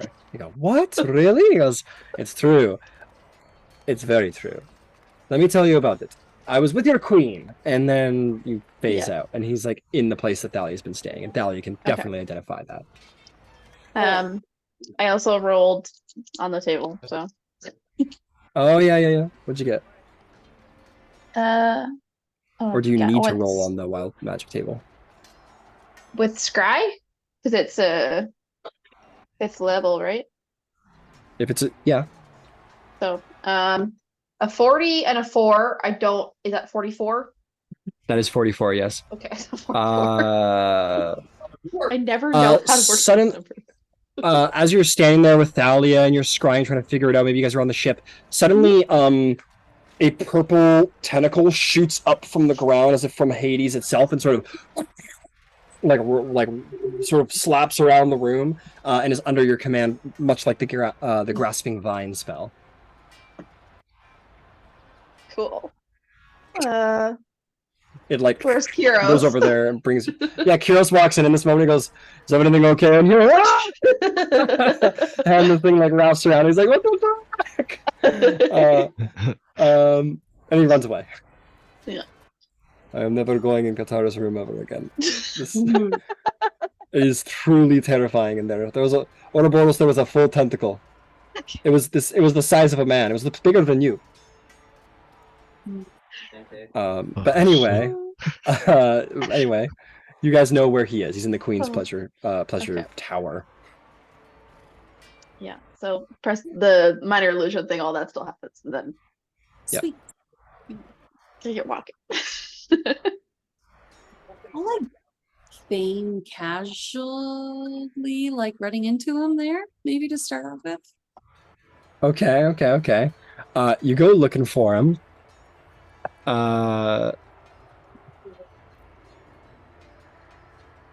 Okay. You guys are gonna like wander right up to him, and he's on a floor that you weren't on, and you kind of find your way right to where he is, and like you get the sense like if no one told you where he was, you wouldn't have ran into him. Like it seems pretty intentionally picked, but then you find your way right there to that room and sort of like hear like the giggling inside of the room and the sounds of ecstasy and enjoyment sort of through the door, and you guys can knock on the door if you want. And he goes, oh, it looks like we have more friends joining us. Hang on just a moment, ladies. And they go, okay, Oculus, come back to the bed. And the door sort of flies open. He goes, hey, it's good to see you too. It's been a bit of a minute, hasn't it? Huh? It's so good to see you, Oculus. Let's sit and have a quick chat, shall we? And I Oh, you heard how much fun I was having, huh? I want to subtle cast suggestion with that. Okay. Wisdom save. Mhm. He goes, "Oh, well, if you want me to go with you, I mean, this we can come back to this later. Wherever you'd like to go, come in. I follow you." And your suggestion takes hold. Sweet. I'll guide him to an empty corner in the gardens, I suppose. Sure, yeah. There's like a gardens, sort of outside. He like, Yeah. or like just like there's like a little courtyard, just barely outside of the tower where people sort of meander, take the air. And like he lights up like a smoke basically, or like a pipe or something like that, and he goes, "So, enjoying the fruits of your success? I heard that we have a new queen here in Themyscira. Well done." Yeah, we've been busy, much like yourself. Yes, I'm hard at work. Hard at work. You wouldn't believe the stress I'm under. I've heard a rumor, or maybe I haven't heard a rumor. Just kidding. I won't say that. Sorry, I'm not doing that. Well, we were just,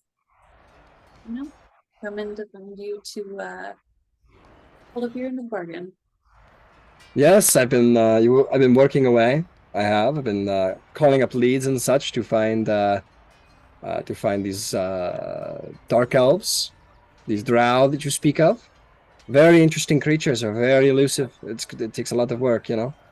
What do you mean find? You said you already knew where they were. I don't know where they are. I have to look. I have to see what fate puts in my lap. Can I insight check that? Yeah, sure, insight check.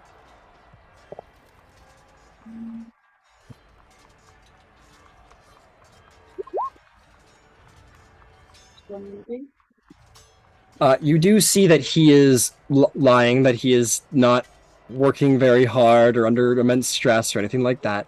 But he isn't lying about not knowing where they are, and that he is waiting for, like, at least he seems earnest in that, like, that's kind of what he does with his life. He just sees what fate puts in his lap. He doesn't, it seems to be like, he's almost proud about it. He's like, fate just puts things in my lap. And you get the sense there's like pride in that, and you don't think that's like a deception, but you don't get the sense that he's working very hard or under a lot of stress or looking for the drow, but you don't think that he's lying about knowing where they are and holding it at bay.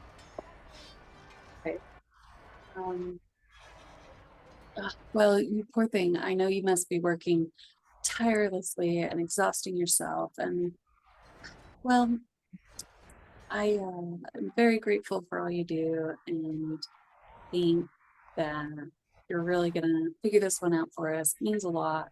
You're you're really important and critical to this mission. I hope you feel valued. And she'll just keep going on and so because Geish.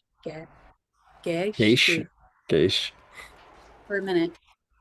And so that's a casting tip. I don't know how else to do that, but You're right. You just kind of talk for a minute, and then it happens. So he just kind of like listens to you. I don't think he would think. He wouldn't know that you're, like, he doesn't know your. He doesn't know about your abilities, so I don't think he would know to like fear your words like some might. So he doesn't think twice of it. And he just kind of like, oh, that's true. Yeah. And he like takes the flattery as it comes, sort of his weakness. And the Geish goes through. He makes a saving throw. yeah, it's It so was 18. yeah, could I not subtle cast it and Titan cast instead?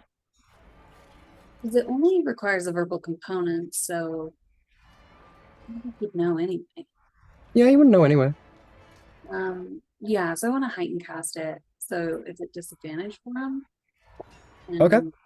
Yeah, it's a wisdom 18.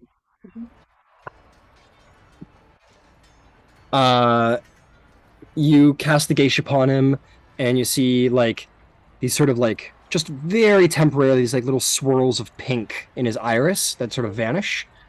And he sort of like his face sort of like looks at you with a look of like interest has grown, and you sense the geisha has taken hold. That he is charmed by you. And what is the geisha that you've placed upon him? Like, what is the actual? That he. Okay, I gotta think about the wording. He worked tirelessly and to the best of his abilities to locate and gather tactical information about the drow cell he promised to find. Okay. Jump. No, but basically, like, you basically tell him like, I'm not gonna be stingy about it. It's fine. You're asking him like, All of work it. hard and fast to find the drow for us, please.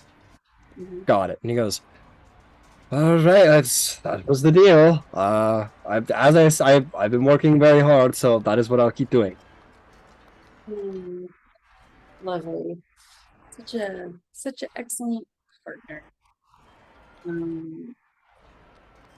Yeah, and she'll ask to see his progress. Goes, oh well, you see, it's difficult because you see, I work in sort of subtle connections, and these people are very stingy. You understand? They don't like new people. I would love to show you what I've done, but it's just. I think it would kill my progress. I don't know if I should. You hope you understand. If you want me to work hard and you want me to work in your favor, you're going to have to trust me. Well, how about I tag along and help you just as best as I can?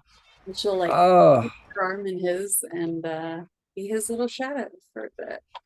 With Eric's in tow, of course. make a persuasion check.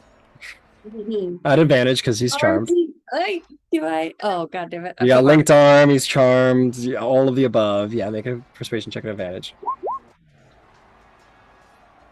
20. 20? He goes, okay. All right, sure, why not? Sounds like a good time. Me and you will, we'll have to get to know each other a little more intimately, it seems, so that we can have a good working relationship and all, right? Yes? Val is just gonna Jeez. hear in her head. It's just like, I think I would enjoy turning him into a toad. More fun than listening to him. I'll respond telepathically as well. It's one of you dark arts I don't frown upon.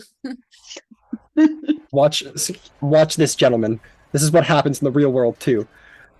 You flirt with them, and then they text each other and make fun of you behind your back. This is what happens. No. Damn women. No, I'm No, I'm kidding. Okay. So yeah, you'll take him. He'll be like, okay. And he'll like go. He goes like, you have to understand. The last 2 days have been crazy. I need it's okay. Fine. I said did work. I'll work. He like starts walking around town, and he's stupid. Action if possible. Right. He goes, oh, thanks so much for the help. And he goes and starts like, he goes, okay, wait over here. I'm gonna go talk to this guy over here. He's a contact of mine, but just wait here. And he like walks across. Yeah. You can follow him invisibly. I'm not gonna wait. Fuck that guy. He's Okay. plus as fuck. You turn invisible and you follow behind him. Make a stealth check at advantage because invisibility.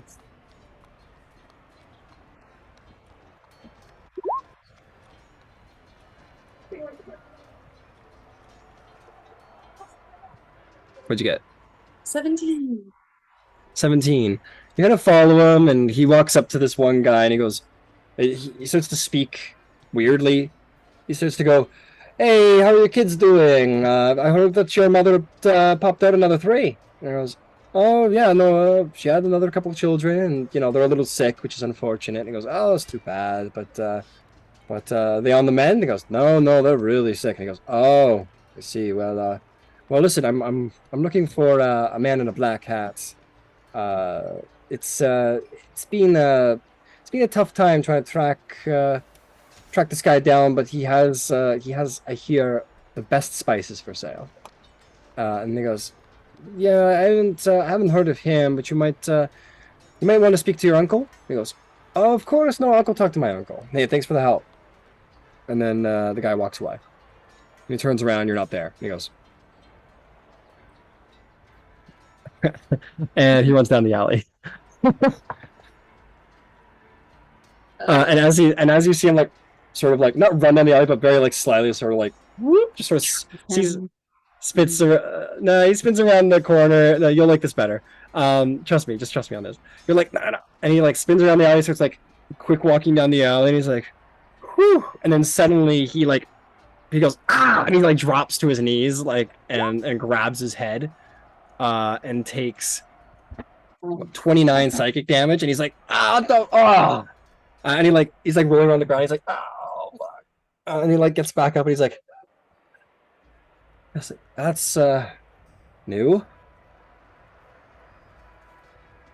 And he just kind of walks back down the alley towards where you guys are, and he like sees Qatar, and he goes, "Hey, Qatar, it's good to see you. Yeah, no, I had a good lead there. Let's keep it going." And he just kind of feeling all right.